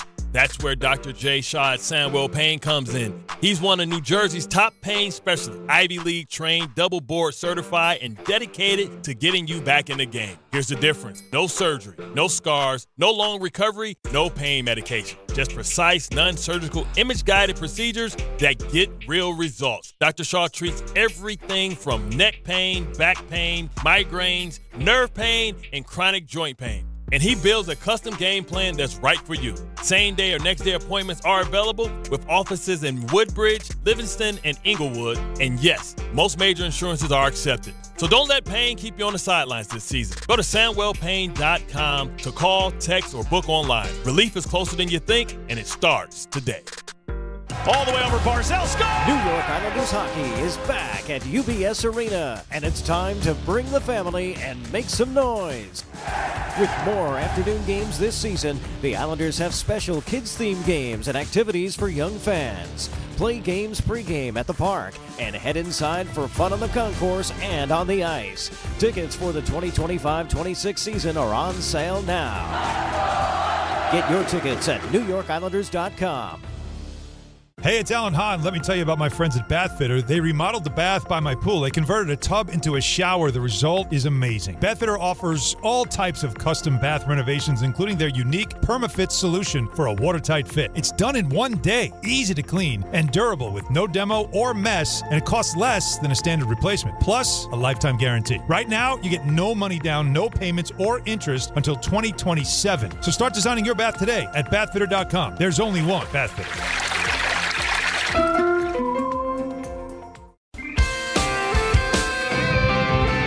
1-877 Cars for Kids. KARS Cars for Kids. 1-877 Cars for Kids. Donate your car today. 1-877 Cars for Kids. KARS Cars for Kids. 1-877 Cars for Kids. Donate your car today. Ready to get rid of that old car? Donate it to Cars for Kids. Call 1-877-CARS-FOR-KIDS to reach a friendly live agent. Donation is super easy, and your car can be picked up as soon as tomorrow. Call us now, 877-CARS-FOR-KIDS. That's cars with a K to donate your car today. 1-877 Cars for Kids. KARS Cars for Kids. Did you know you can donate real estate too? Go to carsforkids.org. That's carsforkids.org.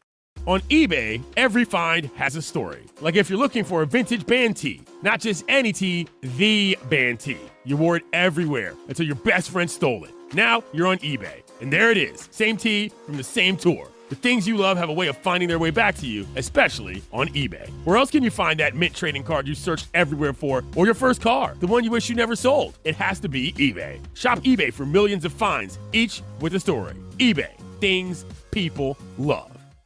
Clinton Yates here. The holidays are upon us, and so are the savings at Total Wine & More. Discover thousands of wines, spirits, and beers like my favorite, IPAs, perfect for every celebration and every budget. From bold reds to sparklers, you'll find the perfect wines to raise a glass this season. With the lowest prices for over 30 years, you'll always find what you love and love what you find only at Total Wine & More. Curbside pickup and delivery available in most areas. See TotalWine.com for details. Spirits not sold in Virginia and North Carolina. Drink responsibly. Be 21.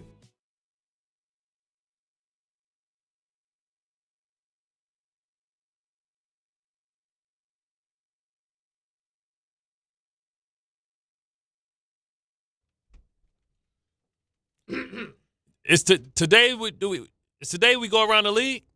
Oh yeah. Oh, there's like some interesting stuff that happened. There is. Tom, what do you think? Do we want to do part one of Sideline to Sideline, or do we want to do an audio file today? Or are we just going to skip it all together? I don't want to skip anything altogether. That would be bad, considering all the football that we had. Okay. We do have 10 games, though, if you wanted to separate the sideline to sidelines. Let's separate the sideline to sideline. But since I teased it, Tom, in this sideline to sideline, if that's what are we doing audio files here? Or are we doing that? What do you think? Let's just talk it out on the air. I don't care. Well, if we do sideline to sideline here, part 2 we can do in the 12 o'clock hour. Mm-hmm. So I think that could be more worthy of our time. If you want, because I know what you're thinking about because you teased it. We could do that in this segment. We could do that in this segment if you wanted to. That was the Sunday night game. I do have that last, but I can make that the first game for you guys. Because I teased it, let's do that. Sideline to sideline. Okay. It's going to happen. This is Sideline to Sideline. Go. With Bart and Carlin. Chargers right 25, Steelers 10. I could shut up first. Oh, you couldn't wait. You couldn't wait for this one. You could not wait for this one. Ron, first of all, you got the old man in a different time zone. He's sleepy. You know what I'm saying? And he don't got no receiver. Oh, so now we're making excuses for him. He got no receivers, and he's sleepy. He got the time zone wrong, like Geno Smith. Was he at the movie theater, and we had to go track him down?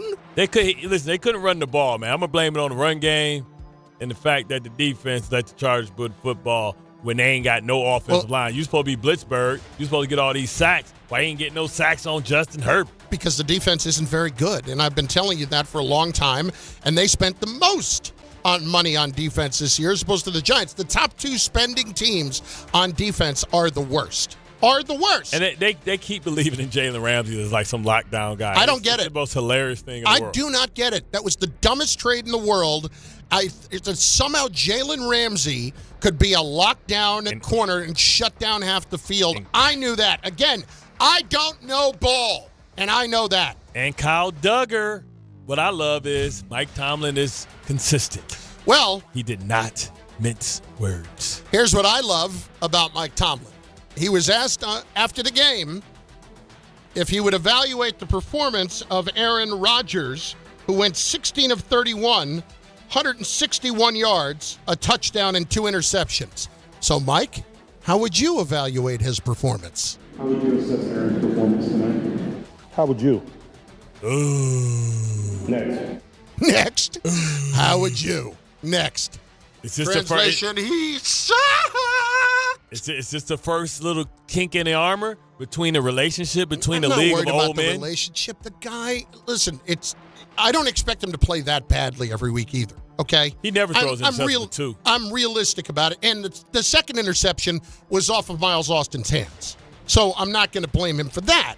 That ball should have been caught. It was right there. That's because Aaron Rodgers needs one thing. Get me Lazard. Yeah, we have to have Lazard. Why? Stop. Lazard should not be on the roster for Thursday football. Like, the Jets got too many damn receivers, man. Now, I will say this for the Chargers.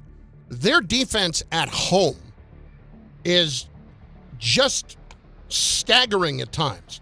It's the second fewest points allowed at home in a game since they moved to SoFi Stadium. And the second straight home game where they've held an opponent to 10 or fewer points. Khalil Mack, baby. Mack is back. And listen, all of a sudden, Oweh couldn't play in Baltimore getting no sacks. He's been, 4 games, 4 sacks. And now I don't know if he got a sack yesterday. But, now they're starting to get, and Perryman, I've always liked him. I've hung out with him in the offseason. He's a little dude. But he's like a little spark plug like Quincy. He brings the physicality, and Derwin James does Derwin James stuff. And that's the problem with the Steelers is they're leaning Derwin James over the top of Metcalf, and nobody else can make him pay. Listen, the Steelers are just not that good. And I've been trying to tell you that all along, and you don't want to listen. I see 3 people. Is that Edgar, Allen, and Poe?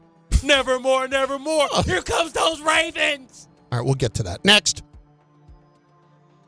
Colts 31, Colts 31, Falcons 25 in Berlin. Yeah, overtime. Man. Look, the Falcons, you can have them. Yo, this is the most disappointing, talented team. Beat the Bills, beat everybody else, and lose to, they should have won this game, man. The Colts rushed for 323 yards. Damn. The Colts rushed for – Jonathan Taylor had 244 and 3 touchdowns. What – you can have the Falcons and Jeff Ulbrich in that defense. And because we've seen Daniel Jones struggle last week, I think people think it's more about Jonathan Taylor if somebody's going to get picked as an MVP candidate on that team. Instead of Daniel Jones, we thought they would take votes from each other. Jonathan Taylor's playing at such a high level, and Quentin Nelson. Thank the Jets that you guys got Quentin Nelson because we got the 3 second-round picks for him. But, Quentin Nelson has just been a dominating road grader. Falcons 0-8, 0 for 8 on third downs yesterday. 0 for 8. It's crazy. Drake London started off on sauce. Said, sauce, no thank you, I don't like condiments, and got the touchdown. And then after that, man, Falcons just struggled to put points on the board. Listen, I'm not going to get on sauce too much off of getting traded, then we're going to Germany and all that stuff. And he gave up 29 yards. I'm not going to get nuts on it. He only gave up 29 yards. Next. Dolphins 30, Bills 13. Let's talk about this. First of all, one of my under wagers for the year. Hey, what are we doing, Buffalo? I'm on the Dolphins. Beat Kansas City. How is it that Buffalo can beat Kansas City and lose this? Why am I ever to take you seriously when you go? South Beach is undefeated. I'm going to say, what did I tell you? South Beach is undefeated. A 1 o'clock game in South Beach. When you just beat Kansas City and you just saw how the Dolphins looked the week before, you looking at your playbook or you setting up your schedule with your Tinder profile? You tell me.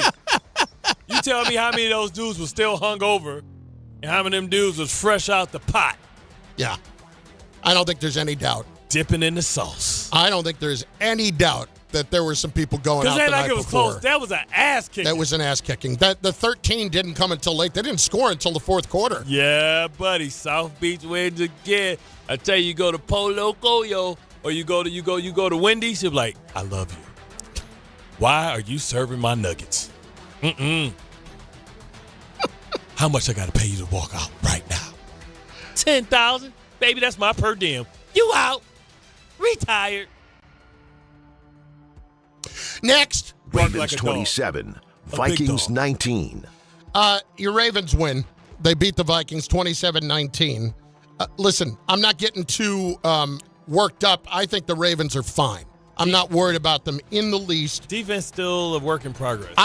But I don't understand this statistic to save my life. Lamar is 25-3 against the NFC. Why is that? And they actually played him well. But I would normally say it's because you don't see him.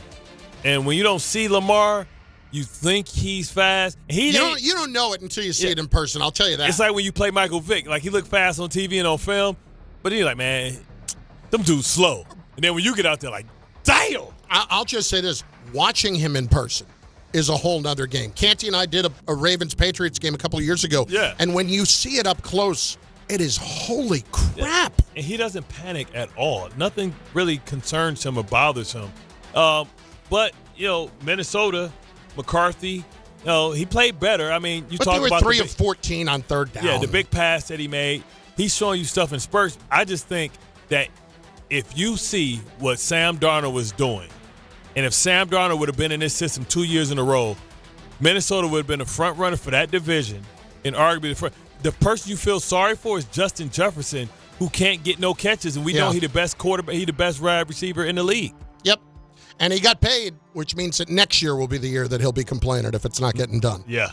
Next. Patriots 28, Buccaneers 23. So listen, the thing I will say about the Patriots is they are obviously at 8-2, a good football team.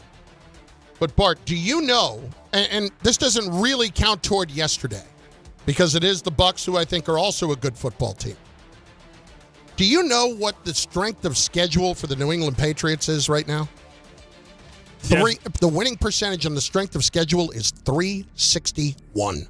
Yeah. They are beating nobody. And except for, and I know I'm saying that off of yesterday. Once. They beat the Bills once. And I know what I'm saying off of yesterday. They are beating nobody. Yeah.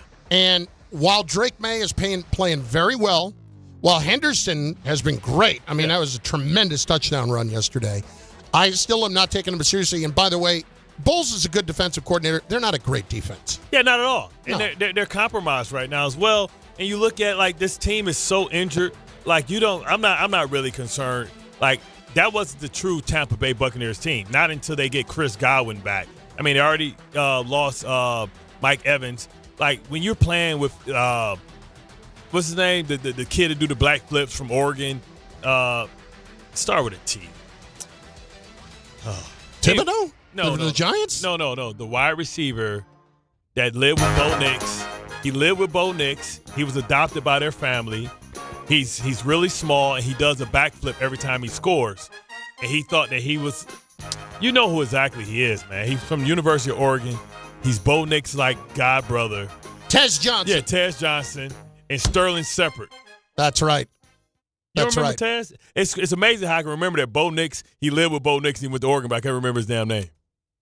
I remember he do the backflip. I got to hit Google to find it out because I am your freaking I'm your personal freaking Google. He does the backflips, though. Yeah, no, I got that. And Sterling Shepard has – I Googled wide receiver backflip Bo Nix. Oh, Tez Johnson.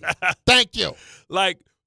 Tez Johnson or Sterling Shepard wouldn't even been in the league if he wasn't Baker Mayfield's college wide receiver. Sterling Shepard hasn't been good for a while. He's still there. Yeah, because he makes plays for them because he has the chemistry and that Baker Mayfield's not going to not give him a ball because he trusts him so much because he was his college receiver. Who did he marry? Sterling Shepard? Oh, no, they divorced, but he married a supermodel. He was winning for a while. But they're divorced now? Yeah, because he wasn't a good player. Oh, wasn't good enough? Man, that second contract ain't coming. Forget about Russ playing his way out of the Hall of Fame. Is he going to play his way out of Sierra? Nah. She going to get her way out of that marriage? I don't think so. He bought her Masters. She loved him. My baby bought my Masters for my birthday. Masters? Oh, the master tapes. Bought her Masters. Oh, for I didn't all know her that. Songs. Yeah. I didn't know that. Yeah, Russ. After she dealt with 50 Cent, Amari Stoudemire, Bow Wow, and Future, man, this is like Prince Charming. She's like, I forget these bad boys. I got a dude that's a cake, and he loved me, and I love me some him. Bart and Carlin, ESPN New York, and on the ESPN but to be New York safe, app. Russ, get her pregnant again. Just to be safe. You need them emotional attachments. Other half of Sideline to Sideline coming up in just a little bit, including a team blowing a 19-point lead to another team that's not very good. All of that is on the way. Lines are open for you on the Jets and Giants. 800-919-3776. Do the Jets need to be that hot after getting the number one pick, or is it more important to win games now? And should Daboll out? Should Daboll be out now? Should Shane be out now, or does it even matter anymore? We hit it all. 800-919-3776 on ESPN New York. D'Agostino & Associates is a legacy firm, and I'm proud to be a part of that legacy. I'm Jenna D'Agostino, and like my father, I fight to get justice for the injured. The hustle and grit of these streets shaped me. I'm John D'Agostino, and from the concrete to the courtroom, I built this injury firm 35 years ago to get accident victims justice. So call my team first, 1-800-BITE-BACK. That's 1-800-248-3222. You want justice? Think Jenna D'Agostino. Think D'Agostino and Associates. Justice isn't just a word. For us, it's a way of life. It's having compassion for your struggle and getting you paid for your pain. Now that's justice. D'Agostino and Associates means being there for the injured. Seriously injured? Call my team first at 1-800-BITE-BACK. That's 1-800-248-3222. D'Agostino and Associates has offices throughout New York and New Jersey and will come to you. I've been there, and I'll be there for you. D'Agostino Law Bite Back.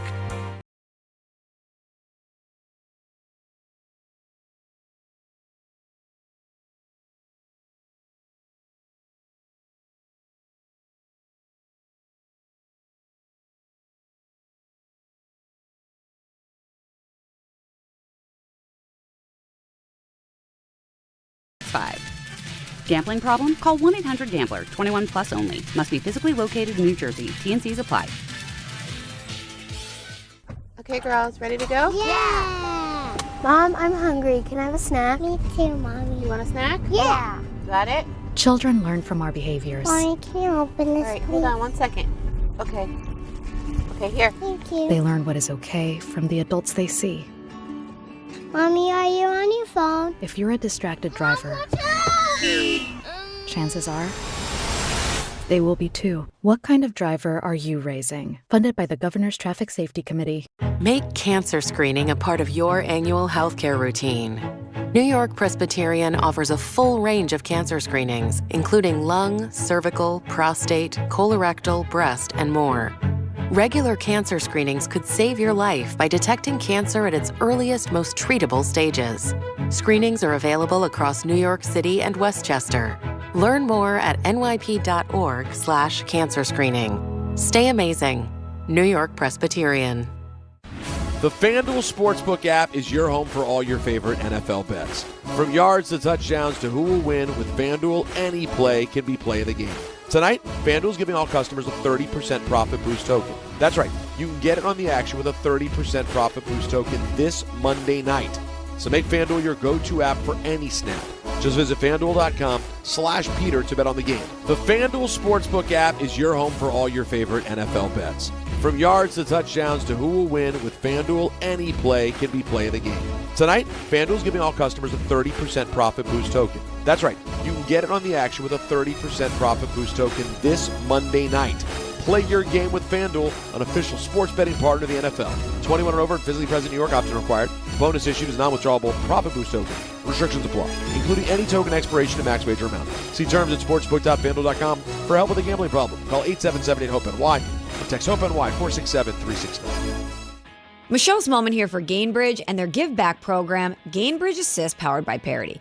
Gainbridge and Gainbridge Assist, powered by Parity's goal is to empower girls and women through sports and education, providing 32 organizations in 21 states $222 of grant funding during 2025. These grants aim to level the playing field and expand access to sports and education for girls and women across the country. Here's to a future with no limits for women's sports with Gainbridge and Gainbridge Assist, powered by Parity. Hey, fans! Welcome back to Fansville's Cheers and Tears. Oh. Okay, so like everybody deals with losing, right? To a rival on a last-second field goal. Whatever, it's fine. I'm totally fine. But I cope with losing with an ice-cold Dr. Pepper. Those 23 flavors are like so delicious. They totally wash away the pain of your college football team taking a big fat L. College football, it's a pepper thing. In the city that never sleeps and never stops talking sports, ESPN New York is always on. Now you can live and breathe everything New York sports wherever you are. On your radio dial, on the ESPN New York app, and streaming live on YouTube. However you watch or listen, ESPN New York is always on for you. Hear us, stream us, watch us. This is ESPN New York.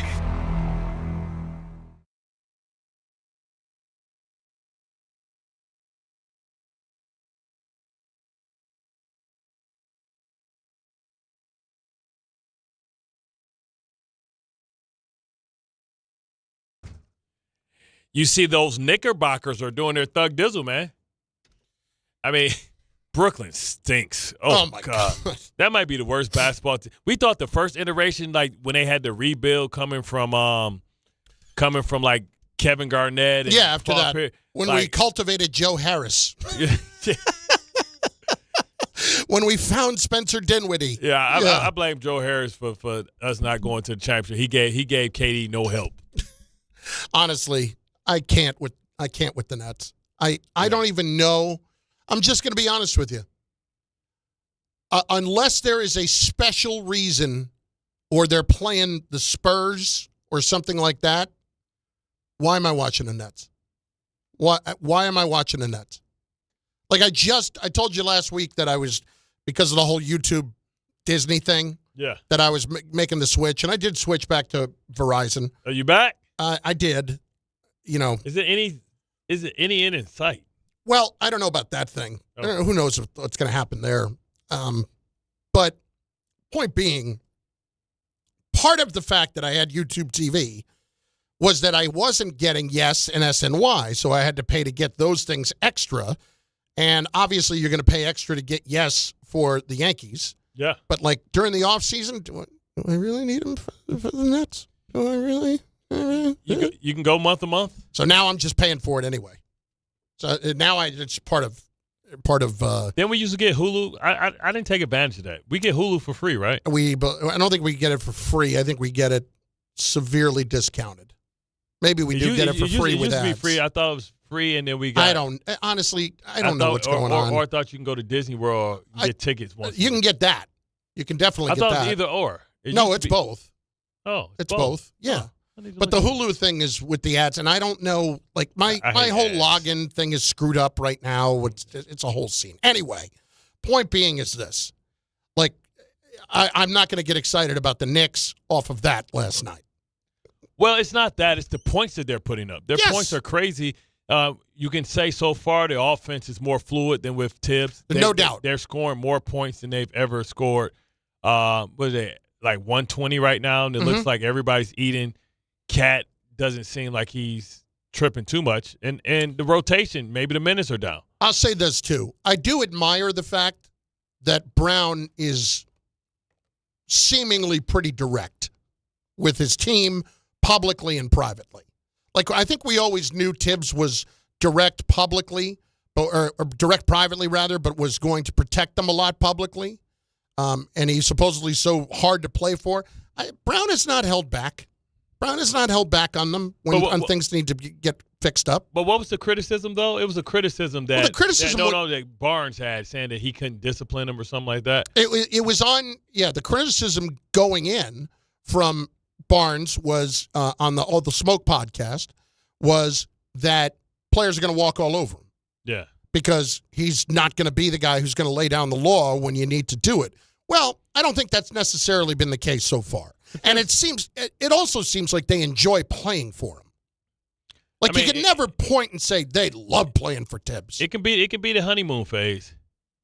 It could be the honeymoon phase. It definitely can.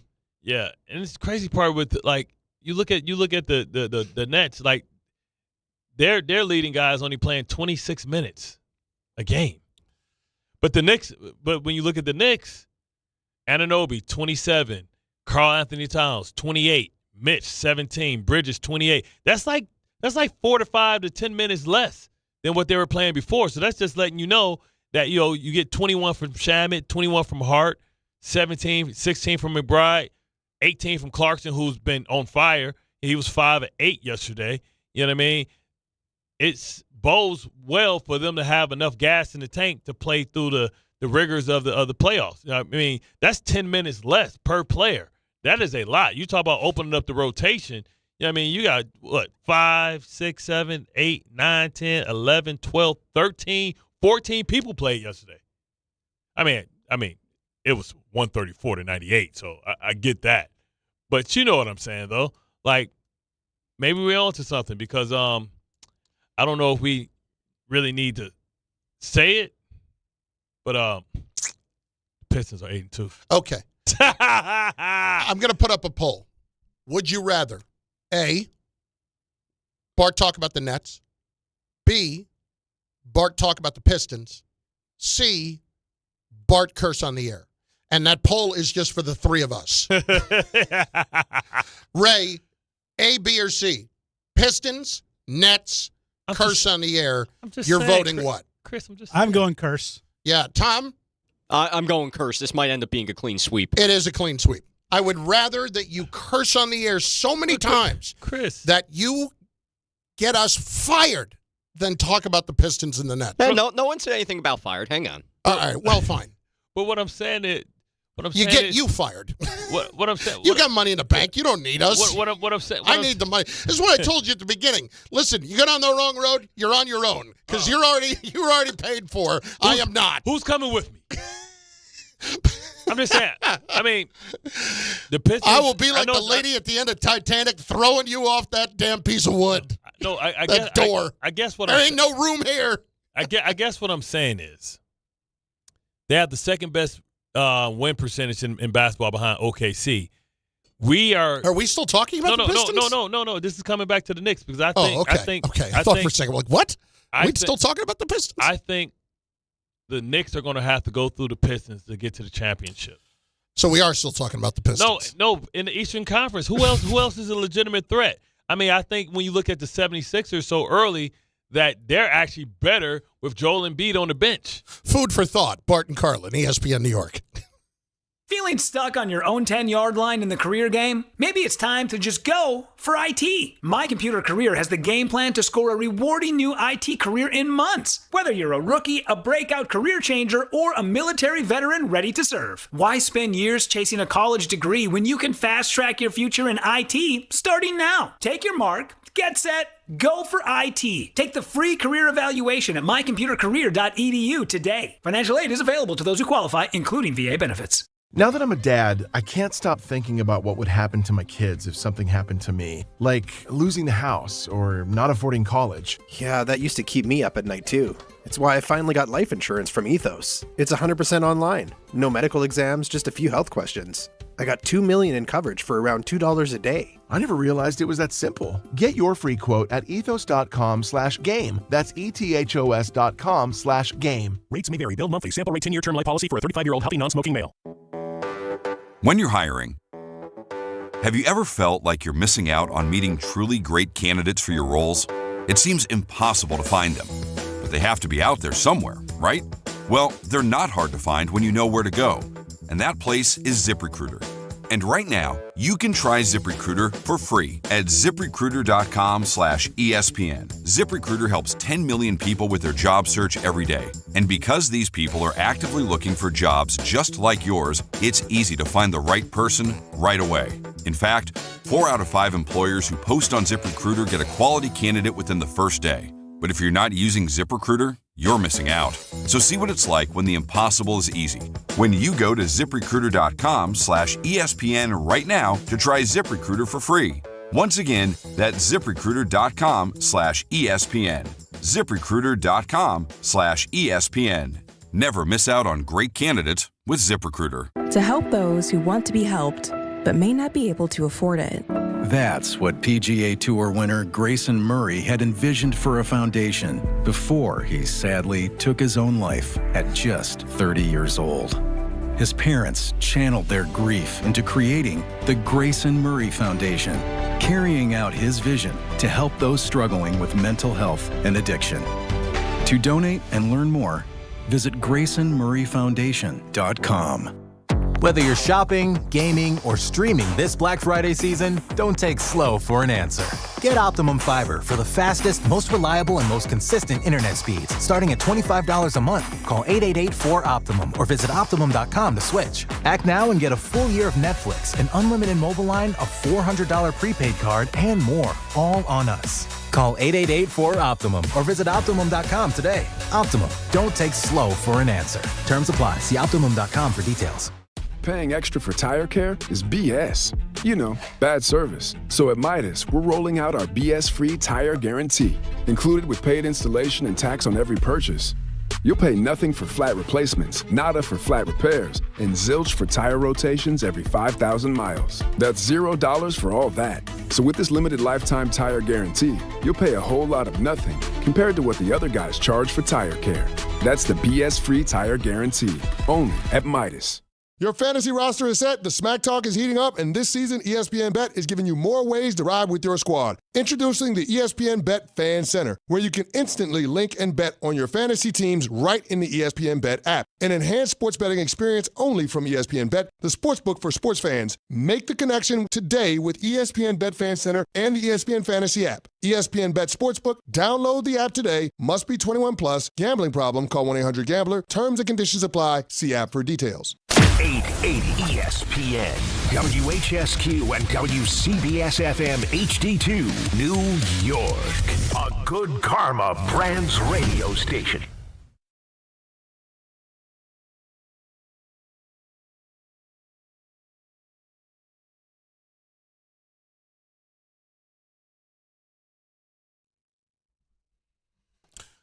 In moments, Damien Woody will join us in his weekly spot. Bart and Carlin, ESPN New York, on the ESPN New York app.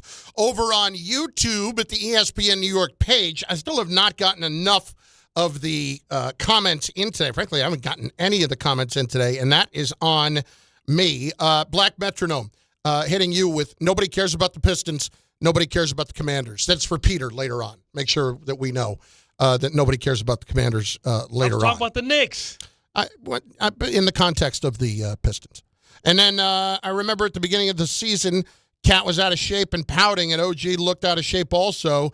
How stupid Giannis talk was all the talking heads were talking about. No. Where's that talk now? No, first of all, nobody was ever on OG. I don't know who was on OG for that because he's been playing well since the beginning of the year. And the coach was the one that said the Cat was out of shape. Yeah, he said it in a very subtle way. And I'll still take Giannis today. Yeah, by the way, it's noon 01. And what does that mean exactly? It's the power hour.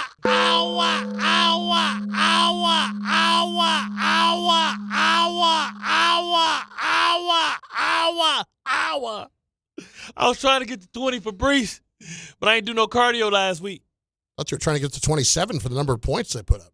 I was trying to get to 20 for Breece.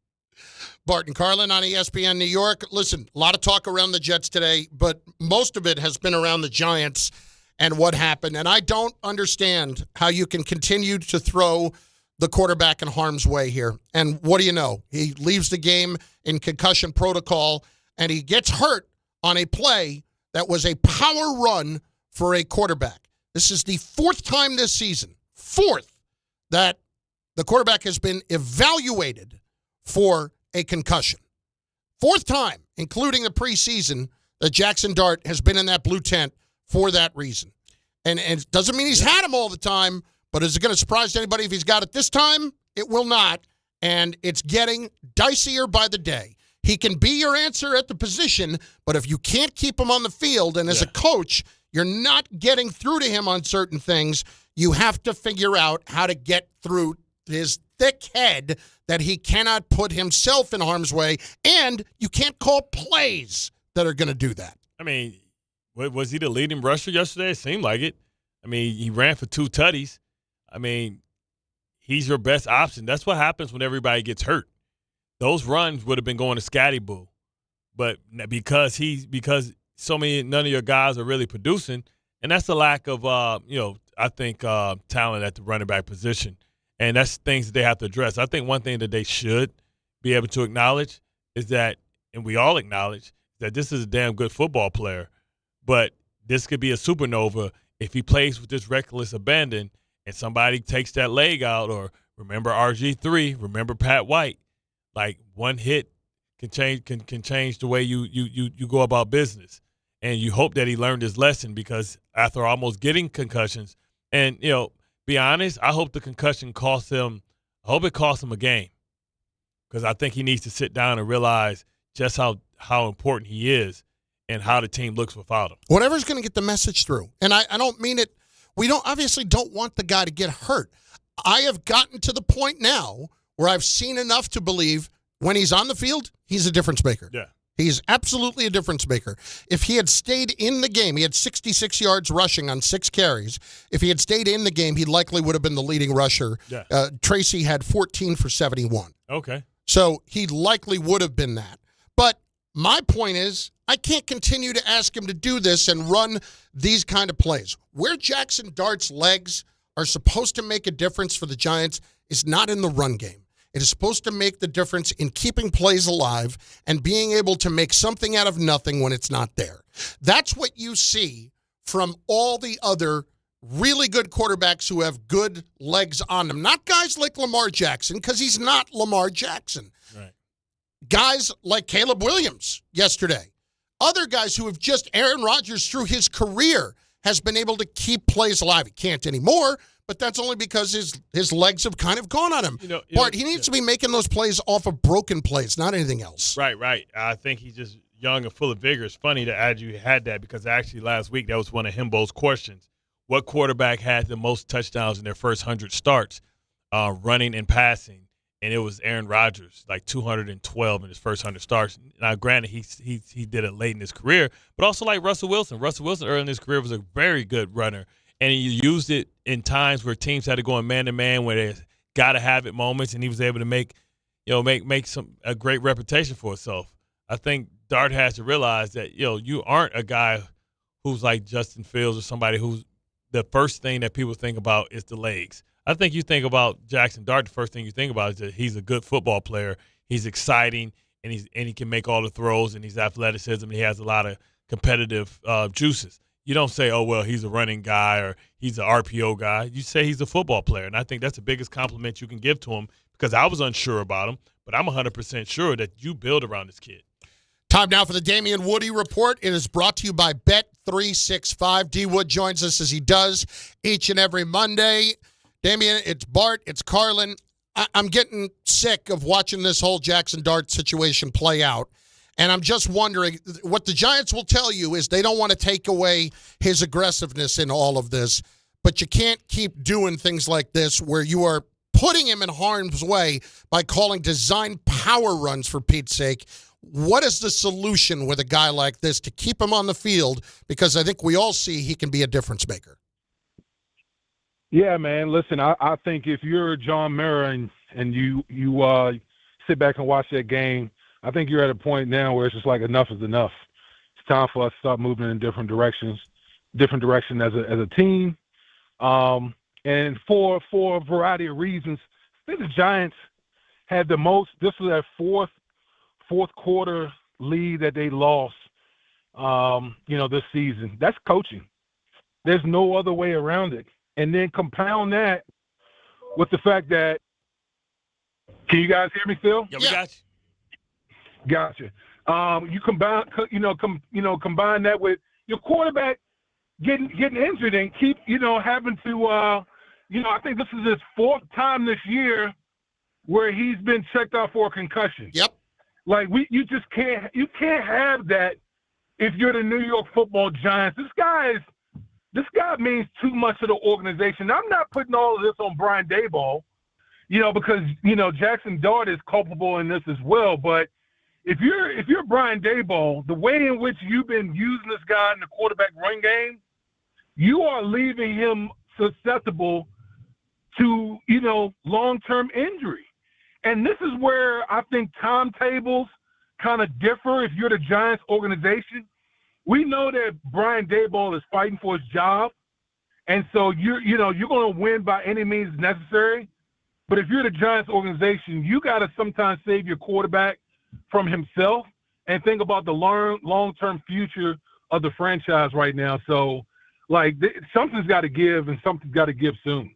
Now, one of the pivotal decisions that we've been judging was 4th and 1 from the 1, up by 7. Is it a bigger indictment on Russell Wilson and them not believing that they can pick it up? Or is it a bigger indictment on that defense feeling that, hey, if we don't get this, our defense can mess around and give up the lead? Who is it a bigger indictment on? Or, sometimes our mouths say one thing, but our actions say something totally different. I mean, listen, the defense has been just been pathetic, to be honest with you. Look look at the names. Look at the front. All we kept hearing about the Giants, before the season was their front. Their front with Dexter Lawrence and Brian Burns and Kayvon Thibodeau, Abdul Carter. And teams are just running up and down the field on them. They can't sustain leads. Like when you have a lead, Bart, you know this. When you have a lead, that's when your defensive front is supposed to be at its best. You're supposed to be hunting the quarterback, finishing games. And these guys aren't able to finish games. Now, I don't know if it's scheme, whatever, coaching or whatever the case may be, but I think this defense has been severely underwhelming considering the personnel on that side of the ball. The highest paid defense in the NFL per player, I think. That's second behind Pittsburgh. Yeah, I said that to Chris, and he came in with some other facts, alternative facts. So first or second, I don't know. They get paid a whole lot of money. It's bad. It's bad. Damien Woody is with us, ESPN NFL analyst. Have you seen enough of Dart to know that when he is on the field, this is a long-term solution for you? Absolutely. Absolutely. Listen, Dart to me is box office. I'm not even kidding you. I like watching the New York Giants play. I know some fans might be like, what? When was the last? But no, D Wood, think about that for a second. Yeah. Think about that for a sec. When was the last time anybody said that about the Giants? It's been so long.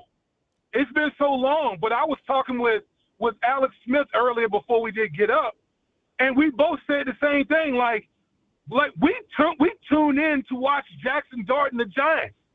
Like that's what that young man has done for that organization. He's brought that juice, that excitement, that raw energy. They just got to harness it, and they got to mold it, and they got to bring the right coach in here to really get this, really coach this young man up. Because I'm telling you, man, you can win a lot with Jackson Dart, a lot. Now tell me this: who gets the credit for that, and whose job can he save? If he can save one person, is it Schoen or is it Daboll? I think Daboll is done. Like I just think I don't think there's any saving Daboll. Like Joe Schoen is a different story considering, how he maneuvered to move up to draft him and some of the other acquisitions. So I think Joe Schoen will still be here, but I think they'll be looking for a new coach. Damien Woody with us. Does yesterday's Jets-Browns game, does your attention shift more to how poorly Justin Fields played again, or does it shift to the fact that the Jets, even though they needed 2 special teams touchdowns, actually hung in there and won a game a week after 2 of their best players were traded? I think if this was last year, they would have absolutely lost that game. They would have lost that game last year. I think this is a testament to, Aaron Glenn and the culture that he's trying to instill in these players. I mean, think about it. The punt returner, they have released him this year. After I think he had like a muff punt or he had made a major blunder in the special team. They released him. They brought him back because they believed in the young man, and all this young man has done. I believe it's Isaiah Williams, I think his name is. All this young man has done has been a big-time player since coming back to the Jets organization. That's just one of many moves that the Jets have done, whether it be front office or coach or the coaching staff. But I think slowly, you're starting to see some signs of a pulse in this Jets organization, and so they've won 2 in a row. People are starting to play better.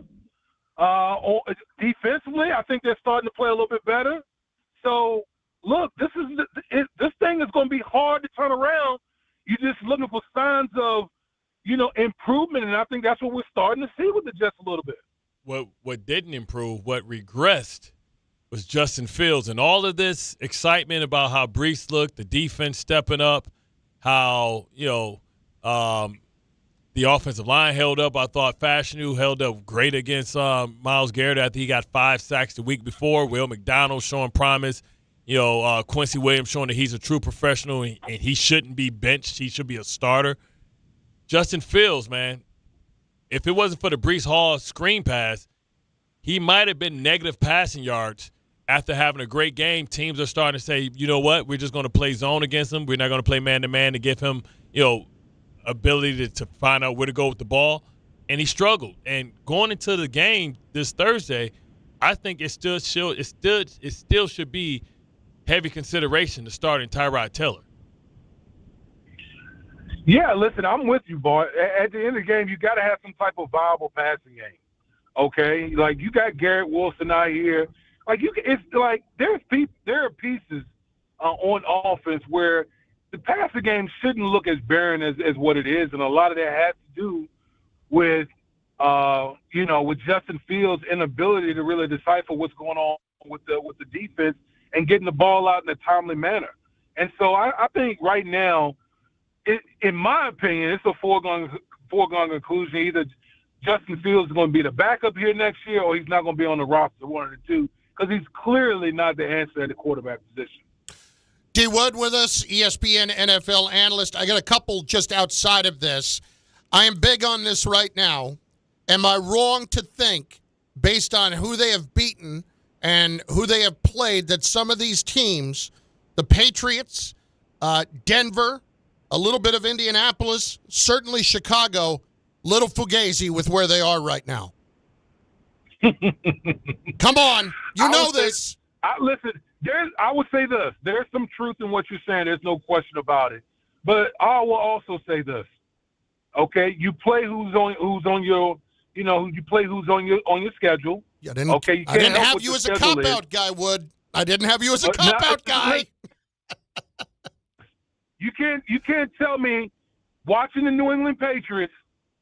Okay, you can't tell me watching the New England Patriots they're not one of the best teams in the league right now. I'm sorry, they're a top 10 deep. They're top 10 on both sides of the football. They went into Tampa yesterday with Tampa coming off a bye week, and they beat them handily on the road. Okay, so when I look at a team like the Patriots, they went up to Buffalo, they beat Buffalo, they went down to Tampa, and they beat Tampa. Buffalo. So I just think that I think the Patriots are for real, and I'm gonna make an even bigger statement. I think the road to the AFC is gonna go through Foxborough. Oh man! Let me tell you something. Come on, D. Wood, to be continued, because that same Bills team just got shredded by Atlanta and Miami, so we don't know how good they are. And I forgot the other team that you said, but we know South Beach is undefeated as well, so I don't know about that one as well. But their numbers could be inflated a little bit because of who they played, because you're going to have great defensive numbers. I think it still remains to be seen who's the best in that division. I think they're a team that I wouldn't be surprised if the Patriots go beat Denver. I don't think Denver is that good. I think they're a very flawed team. I think the Patriots are a very good, balanced football team. I think Baltimore has the ability, if they continue to improve on defense, to be better. I think the Rams are up there, but they definitely would be in my top 10 as far as power rankings. But that's just an indictment on the rest of the NFL as well. Here's what I'm just going to tell you. Based on the numbers so far this year, the strength of the Patriots' schedule, the winning percentage is .361 of their opponents. Holy crap, D. Wood. Come on. I think that speaks to the NFL, though. I think that speaks to the NFL as a whole. Like, if I ask you right now, who's the best team in the league? I guarantee we could get 10 different answers right now. Yeah, I'm gonna go Rams. I'm gonna go Rams. Some people gonna say Seattle. Yeah, I'm gonna say Seattle. You're gonna say the Rams. Other people might say Philadelphia. Like, there are so many. There's so much you're gonna get some Lions in the league right now. There's so much parity in the league right now. And I will say this. Once we get to Thanksgiving and beyond, that's when people start separating themselves. That's all I'm going to say about it. All right, because the next 3 weeks are the Jets, the Bengals, and the Giants. We'll see it 11-2 in December. Holy cow! Come on. That's right. But they can be a one and done team though. Yeah. They could. I would say this. They could easily be one and done, but I don't tend to lean that way because I think they're very well. I think they're very well coached. I think they got a star quarterback, and they got a defense that plays well. So they could, but I just don't see it happening. D. Wood, we'll talk next week, man. Thanks. All right, thank you guys. Appreciate it. We should do that power rankings on the AFC and NFC. I was thinking about this yesterday. Because Jacksonville, man, somebody going to get – like, you want Trevor Lawrence? I don't want Trevor Lawrence. I don't care because they could be done. No. Liam Cohen looked like he don't want nothing to do with Trevor Lawrence. It's a 19-point lead they blew yesterday. Lost to Davis Mills. Come on now. Damien Woody Report was brought to you by Bet365. Whatever the moment, it's never ordinary, baby, at Bet365. I was thinking about this yesterday. You know who the Bears are? They're the Giants of a couple of years ago when they went to the playoffs. Yep. They win all these one-score games. Yep. They're not nearly as good as their record says they are, and they will be that team that ends up going to the playoffs, and they haven't beaten anybody. I don't think they make it because the NFC West is probably going to get 3 in. San Fran, Seattle, and Los Angeles, and somebody has to get one. Tampa's going to win the South, and then in the North, you're going to get at least the Lions, Green Bay, maybe the Vikings. Well, but this is the point. Like, if you're going to – at the beginning of the year, I actually said this, and, I would pat myself on the back if I could reach. They actually, in the NFC North, had 4 teams that were very capable of making it to the playoffs. Now, I don't think the Vikings are going to get there now. You don't think Vikings are going to? I don't think the Bears are because the Bears got a monster schedule coming up at the end, I think. The Bears are 6-3 with a -8 point differential because they got bombed in one game this year. And coming up, the Bears have Philadelphia. Loss. They're at Philadelphia. The Giants win at home. Green Bay, Dallas, Loss. The Rams. Yeah. Yeah, you can add at least 4 more. No, I'm sorry. That's the Lions schedule. Yeah. So they got Minnesota. That's the Lions schedule. They got Minnesota. Right. They got Pittsburgh. Right. Philadelphia. Green Bay. Both on the road. Green Bay. Yep. Lions and San Francisco. So they're going to lose to the Lions, San Francisco, Green Bay twice. Everybody lose to Green Bay twice. Yeah. Let's just say they only lose to Green Bay once. Philadelphia lost. They got at least 5 out of the next 7 games. It's at least 4 losses in there. Maybe so, but boy, and they should have had a loss yesterday. How about the Patriots? The Patriots' next 3 games are the Jets, the freaking Bengals, was it? Yeah. And the Giants. The only thing about the Bengals can mess around and throw it for 1,000. They can score with anybody. No, I know that. They'll mess around. If I got to pick one for them to lose, I think they'll lose to the Bengals. Pick the Bengals game. I would Joe too. Flacco can throw for 5 touchdowns. They think those. But you know why? They think those corners are so good, Carlton Davis and stuff, they might be dumb enough to do the Pittsburgh Steelers. So, let's just man them up. Well, but let's also be fair about something. Oh, my God. It gets even Then they get Buffalo at home. Buffalo win that one. At Baltimore. They ain't going to – Baltimore got to have it. But then they get a road trip to the Jets and then Miami at home to close out the season. Yeah, man. They got the softest schedule in football. Come on, man. If they're winning 13 games. Yeah, they'll lose 2 more. So what are they now? They're 8-2, and they've got 7 more left. They're going to go 5-2. They're going to win 13 games, and so that also tells me they're winning. Forget about Buffalo in the division. Yeah. Can we forget about Buffalo in the division? Buffalo is not the problem in the division right now. But you know what happens. I'll tell you, the Bills. But you know what happens. But you know what's going to happen. The Bills are going to go to New England. I mean, go to New England and beat them in the playoffs. Because that's what's going to happen. Because if they're going to be the seed that wins, they're not going to have the best. They could have the best record and get the bye. Ugh. The Patriots, yeah. Or they're going to get Kansas City at their door. Well, they're going to have to play one of those 2 teams to get in. No, I'm saying to open up. They may get Kansas City because if Denver or the Chargers, remember, Kansas City's in 3rd place. I know. But I And the Chargers already beat them, and they're a game ahead of them. Here's what's amazing, though. I look at the Bills, and I cannot tell you definitively that they win this particular game or that particular game anymore. I can't do it. They've got Tampa. Unless you were praying that that game in Buffalo this week is freezing. Yeah, you better hope in Tampa. You better hope that. No, it's up here. No, what I'm saying, you better hope that when Tampa they don't get Godwin back. Let me ask you this. Is it after yesterday? Is it out of the realm of possibility they could lose on the road in Houston? No. Davis Mills. I know, man, but still. Look at what happened yesterday. That defense is crazy, but, man, Davis getting their ass kicked by Jacksonville. All right, so as to what D. Wood was saying, the league is nuts right now. Yeah. The league is absolutely nuts. Kansas City and Buffalo may be your wild cards. Another team I was so annoyed by, and we'll talk about it here coming up in a minute. Carolina. Yeah. Like if you're trying to tell me that you're a good team and you lose at home to the Saints and the guy's second start and you only put up 7 points. I need the Saints to start doing their thing, man. I need the Saints. No, I need the Saints to tank because I got them under 3.5. I need my unders were hitting brilliantly up until this point. That should have kept them right above, but they schedule so weak. It seemed like the Jets would be able to get their pick if they're tied. Bart and Carlin, ESPN New York, and on the ESPN New York app, where we always remind you that Game Time is brought to you by our good friends at Tullamore Dew Irish Whiskey, because when it's game time, it's Tully time. 7 o'clock, Rangers hosting the Predators at the Garden. Will they score a goal tonight at the Garden? What a nice little change of pace that would be. Coverage begins 6:30 right here on ESPN New York, so you're locked in to find out.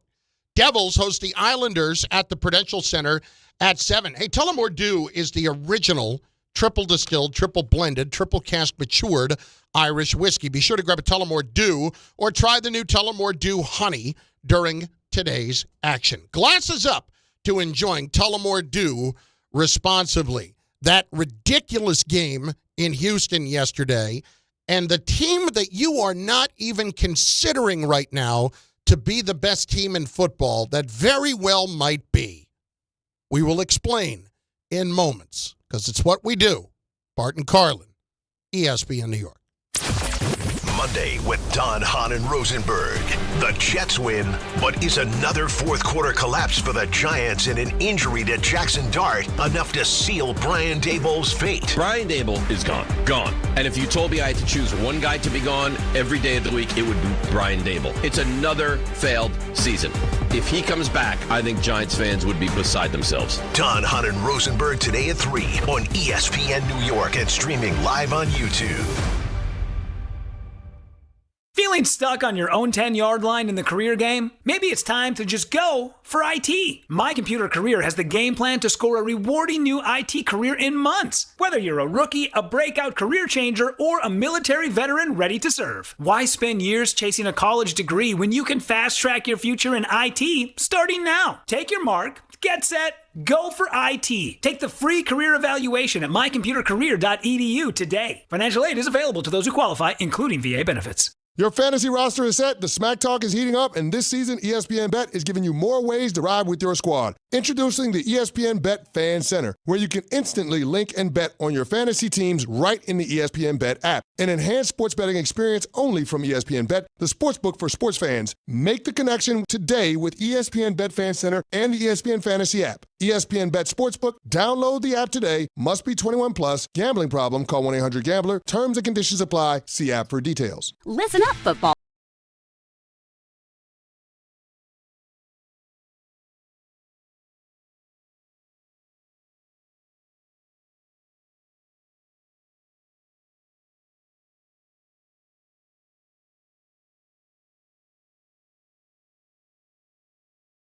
Never ordinary at Bet365. Gambling problem? Call 1-800-GAMBLER. 21 plus only. Must be physically located in New Jersey. T&Cs apply. In-app only. If you've been injured on a construction site, then you need a lawyer who knows New York's unique labor laws. At the Parisman Firm, they have decades of experience handling construction accident cases and a proven track record of delivering huge results. Their team has already recovered nearly $1 billion for hardworking New Yorkers. From scaffold accidents to slip and falls and equipment failures, they've got your back. Call the Parisman Firm now at 718-WORKERS. That's right, 718-WORKERS, because your case is their cause. Get the justice you deserve today. The Hess truck's back and it's better than ever. Roaring engines this year. Hess race cars are here. The Hess stock car racers are loaded with lights, sounds, and a powerful racing motor. Only at HessToyTruck.com. Free shipping and batteries included. At the 5-yard line, handoff Breece Hall, finds a crease, runs left, he's into the end zone for a Jet touchdown. Jets fans, clear the runway and be at MetLife Stadium for Week 13 as your New York Jets take on the Atlanta Falcons. Sunday, November 30th at 1 p.m., presented by New Jersey Lottery. Join us as we celebrate First Responders Day. Don't miss your chance to be at the game. Lock in your seats now at nyjets.com/tickets. Once again, that's nyjets.com/tickets. Friends, it's football season, the best time of the year. You should be out there tailgating, cheering on your team, and enjoying every Sunday. But if you're dealing with neck pain, back pain, sciatica, or nerve pain, even getting off the couch can feel like a challenge. You don't have to live like that. There's help. Dr. Jay Shaw at Sandwell Pain is New Jersey's top pain specialist. He's Ivy League trained, double board certified, and is dedicated to helping you get back in the game. Here's what makes the difference. No surgery, no scars, no long recovery, no pain medication. Just precise, non-surgical image-guided procedures that deliver real results. Dr. Shaw treats neck pain, back pain, joint pain, migraines, nerve pain, and sciatica with a plan that's customized for you. Same-day and next-day appointments are available, and with offices in Woodbridge, Livingston, and Inglewood, relief is always close. So don't let pain keep you on the sidelines this season. Visit SandwellPain.com to call, text, or book online. Most major insurances are accepted. That's SandwellPain.com. Relief is closer than you think, and it starts today. Veterans Day gives us all a chance to reflect on the courage and commitment of those who've worn the uniform and the families who've supported them every step of the way. Navy Federal Credit Union celebrates veterans of all branches and their families on Veterans Day and every day. They serve over 2 million veterans, offering exclusive rates, discounts, and financial tools for you and your family. Join today at NavyFederal.org/veterans. From all of us, happy Veterans Day. Navy Federal Credit Union. Our members are the mission. Navy Federal is insured by NCUA. Harry Douglas here. Fellas, it's time to step up your grooming game. Manscaped just leveled up with the Lawnmower 5 and the Chairman Plus, two powerhouses built for unmatched precision, comfort, and control. Whether you're cleaning up before a night out, preparing for a big meeting, or getting ready for a game day, Manscaped has the tools to help you look and feel your absolute best. These aren't just old school clippers. They're engineered for modern men who take pride in their daily routine. So upgrade your grooming gear and experience the difference. And now you can find Manscaped products at your local Walmart.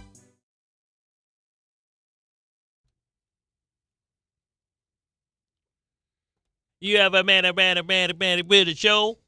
I think he was at the game yesterday. I saw Tretch in the front. At the Jet game? No. At the Knicks game yesterday. Oh, at the Knicks game. That was a busy day for everybody. You know what I'm saying? If you want to go to the Jets game, or do you go to the basketball game at night? It's Bart and Carlin, ESPN New York, and on the ESPN New York app. It's always busy. And listen, sometimes you get a little tense. Sometimes you need to straighten out your back a little bit. Sometimes you need to get a little help like you do at Samwell. Yeah, man. That sciatica be flaring up. And for all them Giants fans, I think the Jets are waking up really good. No migraines, nothing like that. But if you do have a problem, if you're a Giants fan, listen, we all know it's this fall in the sun, and you sit on the sidelines because of pain. And I know you're tired of waking up stiff, fighting back pain, joint pain. You're missing out on all the things you love. It's time for you to take action. You don't have to sit there and just take this stuff. Call Dr.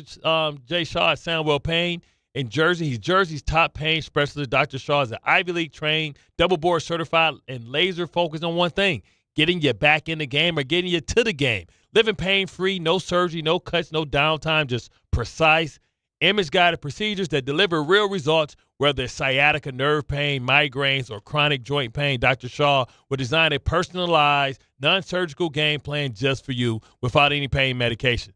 This is the kick. Same-day or next-day appointments are available with offices in Woodbridge, Livingston, and Inglewood.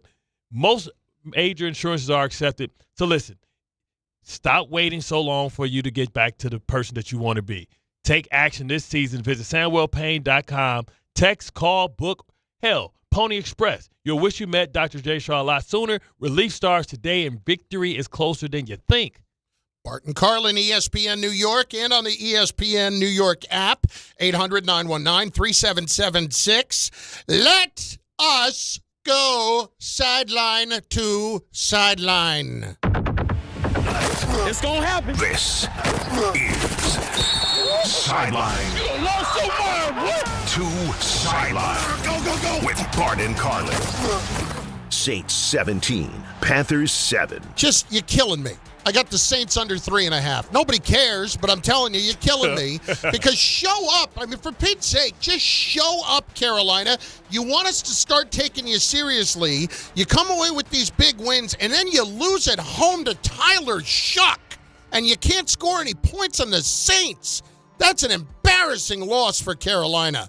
What's it said? Canales was out there pounding his chest last week. Yeah. Oh, my God. Stop it. Shut your mouth. Yes. What he said. This is crazy, man, because they had an opportunity to win 6 games, man. Like, they had the win of the season. You talk about a letdown and a trap game, looking down on the New Orleans Saints like you ain't the Carolina Panthers. I mean, that's like you haven't earned the right to look past anybody, especially somebody within your division, because all divisional games, guys are going to get jacked up on Mountain Dew. A lot of pride on that Saints defense. It was super shocking to see that they only put up 7 points. I thought Dowling was going to go to work. Think about this for a second. The Carolina Panthers have now lost 11 straight games where they were the favorite. Wow. They have now lost outright 11 straight games where they were the favorite. That is called not handling success well. People start to believe in you, and then you kick them square in the you-know-what. I'm feeling myself. I'm surprised that New Orleans didn't get rid of DeMario Davis. They didn't let, they kept Chris Olave. They didn't let Cam Jordan go. Olave went off yesterday. Yeah, but over 100 yards. But you didn't let Cam Jordan go. I mean, they got rid of Rashid Shaheed, but, man, you would think Cam Jordan would want to try and win a championship. He's never – did he win one? Was he on the team with Drew Brees? He might have been. I need to go back and look. I mean, that's how long ago it is. Yeah, he getting up there. He about 36. DeMario, 36. I don't know if he was on that team or not. I'd have to go look, but I don't really care. He was not, apparently. Okay, good. I'm not worried about Cam Jordan and his future. You keep signing in New Orleans, you're making up your mind already. Yeah, that's true. Next. Texans 36, Jaguars 29. You blew a 19-point lead. Wow. You had one job. Here is Liam Cohen on blowing that 19-point lead. Yeah, I mean, the reality is we gave up a 19-point lead to lose the game. Part of winning in the National Football League is sustaining a lead, and we just needed one stop. Didn't get one. Against a tough defense, points were hard to come by. You score 29, however the points come, you feel like you're going to have a chance to go win, and didn't get it done. Sound like he blaming the defense. Like maybe Trevor Lawrence, 13 for 28, making $200 million. You only completed 13 passes? The hell you talking about? I don't care how good their defense is. So let me ask you something. Liam Cohen, offensive guy, had the whole thing in the offseason where he wasn't going to interview in Jacksonville, and then he did interview, and then they said, okay, we'll pay you to stay. And he told Tampa, okay, I'll stay, and then he went up again and took the job at Jacksonville. Duval. Does he strike you as somebody, as an offensive coach, that would comfortably blame the defense for a loss? I believe the answer to that is yes. Yeah, I mean, Liam offensive guy. Little bit of a punchable face, no? Yeah, little bit. They had a chance to be 6-3. Yeah, and one other thing too, that is the biggest blown lead in franchise history for the Jacksonville Jaguars. Think about that. That's a bad team. Yeah, that's a bad team. Biggest blown lead in franchise history. They should be okay though. They got the Chargers, but they got to play Arizona, Tennessee. That's 3 more wins. That gets them to 9. They got the Jets. That should get them to 10. They got to try and find a way to beat Denver, and they got Indianapolis twice. A lot of cranky people at the end of that game, too. Did you see how it ended? I believe it was a 1-point game. It was 30-29. Yeah. And he fumbled. The ball popped up into the air, and Sheldon Rankins returns it for a touchdown on the last play of the game. House call. How does that have anything to do with the defense? That just has more to do with gambling. Next. Duval. Seahawks 44, Cardinals 22. Are the Seahawks the best team in the league? Did I just ask that question? Yeah. They're 7-2. Yeah, they might not be the best team in their division. Now they get the chance to prove that they're the best team in the division because their next opponent, who they haven't played yet, is the Los Angeles Rams with the front runner, in my opinion, for the MVP in Matthew Stafford. Yesterday, Dexter Lawrence, you talk about, ain't it funny how he had beef with Michael Parsons, neither one of them on the team anymore? Like, he left because he's like he want to play Mike Park. He had 2 touchdowns yesterday. Sam Darnold committed 3 turnovers yesterday, and they still lost 44-22. 3 How was turnovers? that Yeah, possible? 3 turnovers? Yeah. He threw an interception, and he lost 2 fumbles. Well, they got 14 points from Dexter Lawrence by themselves. Yeah, and Jackson Smith and Jigba, I mean, he might get to 2,000. And if he does that, he deserves to be the MVP. I know Calvin Johnson was the closest, and it was 16 games, but 2,000 is 2,000. Right now, he got 93 yards yesterday. His pace at the moment is 1966. So right now, just a little bit short. Time Megatron. A little bit short. Next. Rams 42, 49ers 26. So people who have picked the Rams at the beginning of the year are all over this, and I understand it. 49ers, listen, 49ers right now can't stop anybody. They the 47ers. They the 46ers. Man, they There's playing nobody that can get to the quarterback. They playing with so many damn backups. They the 46ers. Man. When was the last time, and I should look right here to see in the stats, when was the last time the 49ers gave up 400 passing yards to somebody? Wow. Stafford had 402.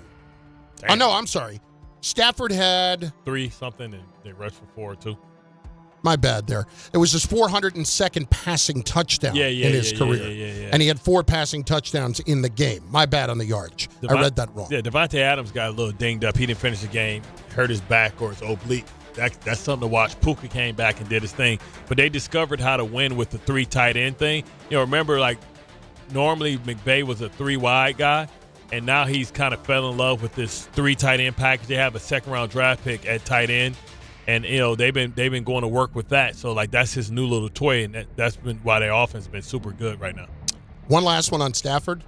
Last 3 games, he has had 4 touchdown passes in each game, 0 interceptions. It's never been done. Never been done.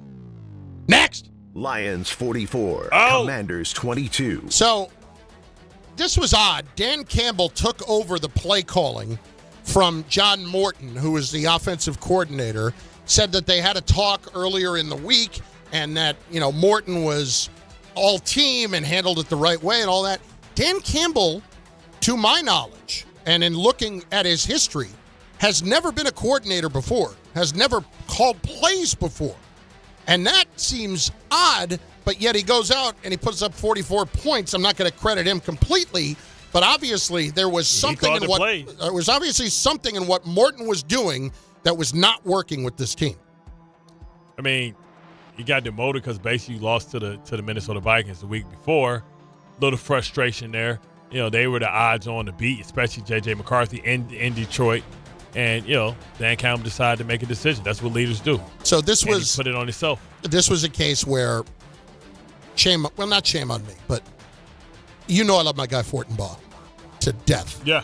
And Joe does so much hard work and research into things that whenever I come up with something or whenever I see a stat that makes me want to bet on something and I bring it up to him and he counters it, I go with Joe. So I laid off this game yesterday because the Lions had won 12 straight games after a loss. And on Thursday, he came on and he told us, listen, it's not the same Lions team. Now that, the offense have problems. Joe. Right, it's better. You're right, they're better. 44 points better. Oh, my God. Not that he's supposed to know that, but geez. Holy cow. Wow. Bart and Carlin, ESPN New York, and on the ESPN New York app, the other guy that I don't think gets the credit as a star in this league that he should is Jahmyr Gibbs. Gibbs is really a star. Yeah. 3 more touchdowns yesterday. Unbelievable. Yeah, because I think Jahmyr Gibbs shares the backfield, sometimes he doesn't get the credit that he deserves. Kind of like when it was Brandon Jacobs, Ahmad Bradshaw, and Ward. Mm-hmm. Sometimes you're like, oh, well, he just makes a couple big plays here and there. You forget, like, the threat he is. Like I said, he's one of those 6 that I put there with Breece. Ty Butler hit me up. He finally apologized and said, maybe you were right about how good Breece was. And just imagine, Breece did that with nobody. Against the best defense in the league, he did that with nobody. Imagine if he was on the Ravens and he had Lamar Jackson, all those receivers. Imagine he was with Patrick Mahomes. Imagine if he was with Justin Herbert. Quit playing, man. It'd be so many damn Breece jerseys out there because he'd be so dynamic. He'd be right there with Saquon. Bart and Carlin, ESPN New York, and on the ESPN New York app. Let us continue with you in moments on the phones at 800-919-3776, 800-919-ESPN. We will finish with you. Does Daboll go now or later? Doesn't seem like it's today, but there's been an awful lot of people who believe that now is the time. We'll explain next on ESPN New York. This is an ad by BetterHelp. Shorter days don't have to be so dismal. It's time to reach out and check in with those you care about, and to remind ourselves that we're not alone. As seasons change and days grow darker sooner, it can be a tough time for many.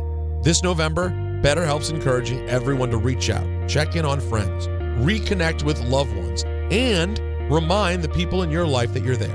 BetterHelp does the initial matching work for you so you can focus on your therapy goals. Short questionnaire helps you identify your needs and preferences, and our 12-plus years of experience and industry-leading match fulfillment rate means we typically get it right the first time.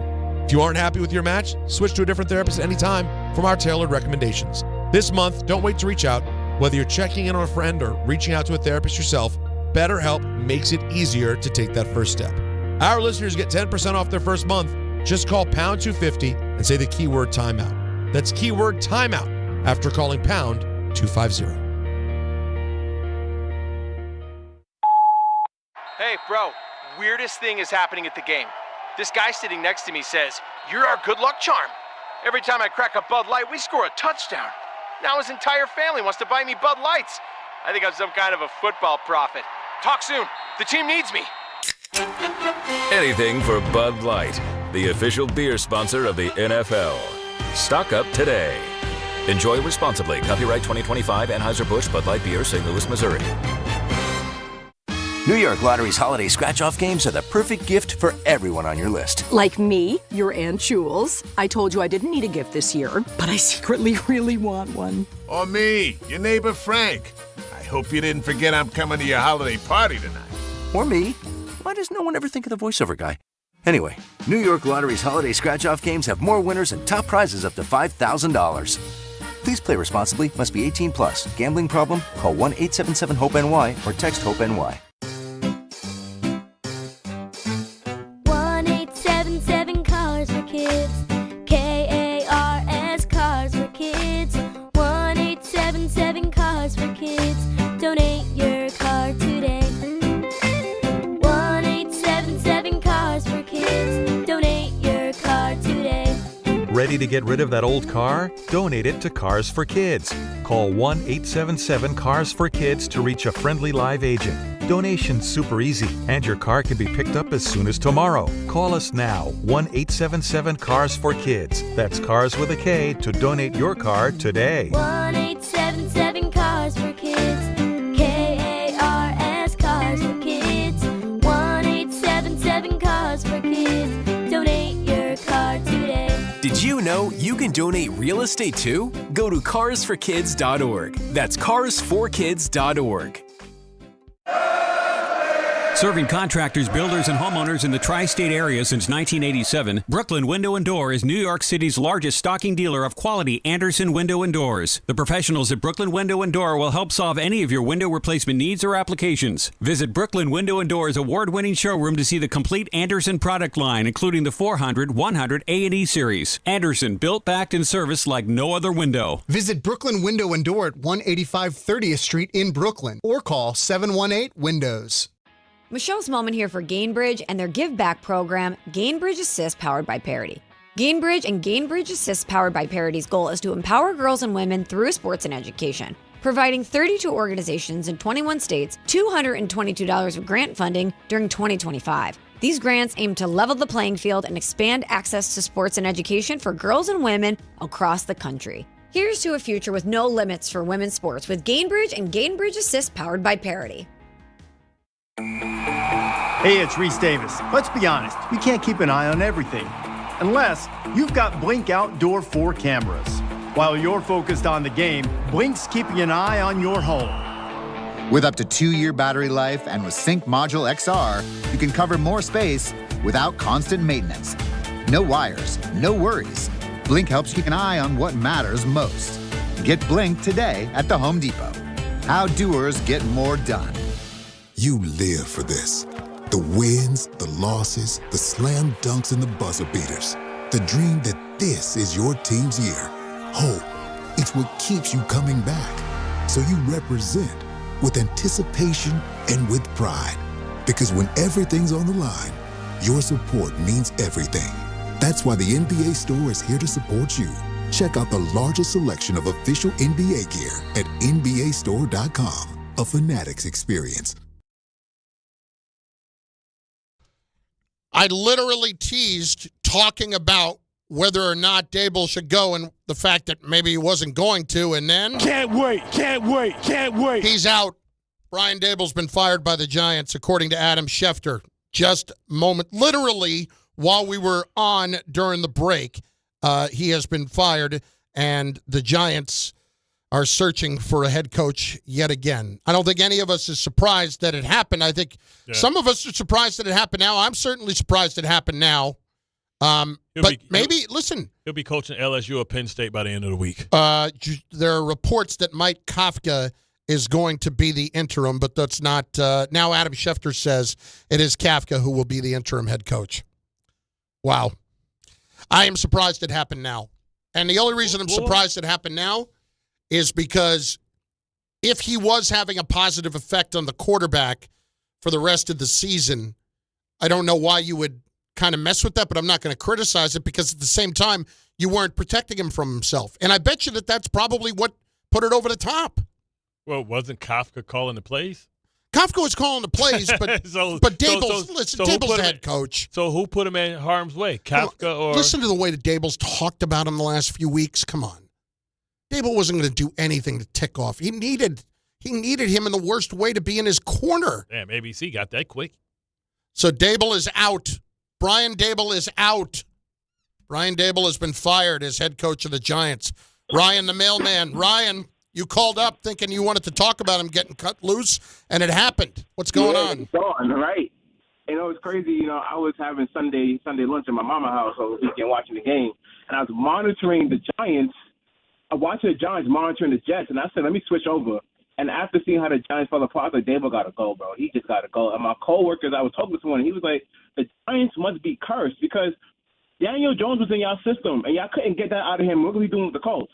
Saquon, y'all had him. He was great. He was good. But look what he did with the Philly. If I'm not mistaken, they had a cornerback at one point in time, right, that they let go, and he went and balled somewhere else. It has to be the coach. Eli Apple? He had to go. It wasn't Eli Apple. Well, it was McKinney. It was McKinney that went to Green Bay. It was one of the best safeties. Yeah, it was balling. Look, this had to happen.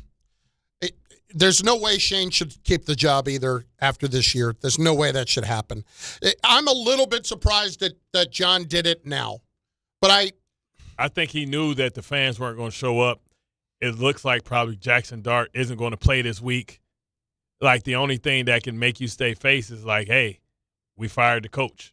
Our old buddy last week, Marash, was saying that he had heard that he was getting fired, that John Mara wanted to fire him after the Denver game, but he got talked out of it.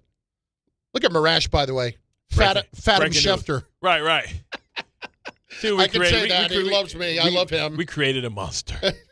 But point being, maybe not that far off, because he gets fired today. I honestly didn't think they would fire him before the end of the season because, all right, now if your priority is let's just tank as many as we can, and you're thinking in those terms, I don't think Daboll was making the difference between winning and losing. Yeah. But if he can't protect the quarterback, I totally get that's why if John decided to move on from him today. Well, I just think if you listen to what Chris Canty said, and listen, Daboll's a friend of mine. We talk every once in a while, you know what I mean?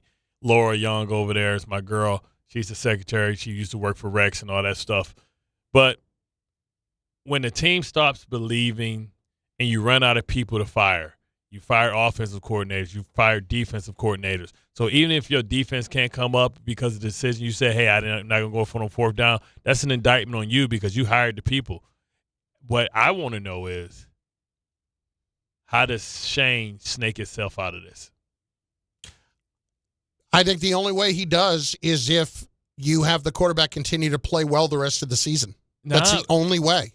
Nah, you have to evaluate Schoen and see Bart, if it's better options out there at the general manager. Maybe so. Because if you're hiring a new coach, what if this coach doesn't want to deal with this general manager? We have established, look around the league. All they have to do now is find the quarterback. If they find the quarterback in the draft, they have done their job because Joe didn't do it, and Joe drafted 100 other good players, and he got fired. And this guy has been bad in the draft. Other than Malik Neighbors, he has been bad. And he found Jackson Dart. He traded up to get him. If they're going to keep him, that's the only reason why. That's it. There's no other reason to keep him. Personally, I'm with you. I would move on. I don't think there's any need to keep Joe Schoen here because what has he really done? He screwed up the whole Barkley thing. Right. Jones has gone somewhere else and played much better. Why? Because he had a lot more around him. You didn't draft well on the offensive line. That's why the Colts have been so good with him. Runyon and Evan Neal, the center that they drafted, John Michael Schmitz. Yeah, they told me, he's better than Tittman. Bull crap. He is not. He is not. He has been wrong on a lot of guys, but this is enough to save him if he does get saved. And if you do, by the way, I think it's a waste of time. I think it's just a complete waste of time. That was the reason that John Mara kept him last year. If you'll remember, he referenced how good last year's draft was. Yep. Well, Newman isn't playing as well. Porter. Tyrone Tracy, okay. Are there guys that you would look at right now and say, he found that guy in this draft, and boy, we're good to go. Other than Dart. I wonder how they're going to tear it down because they got some high price contracts on the defensive side of the ball that they gotta let go. Everything has the Burns trade was a good trade. Yeah, I wouldn't argue with that. Burns trade was good, but I don't know. They had mixed feelings on Okereke, Debo. They handed the money to Paulson as Debo, yeah. To see Javon Holland. Banks was a bad draft pick. Terrible. But that was a Wink Martindale want. He wanted him.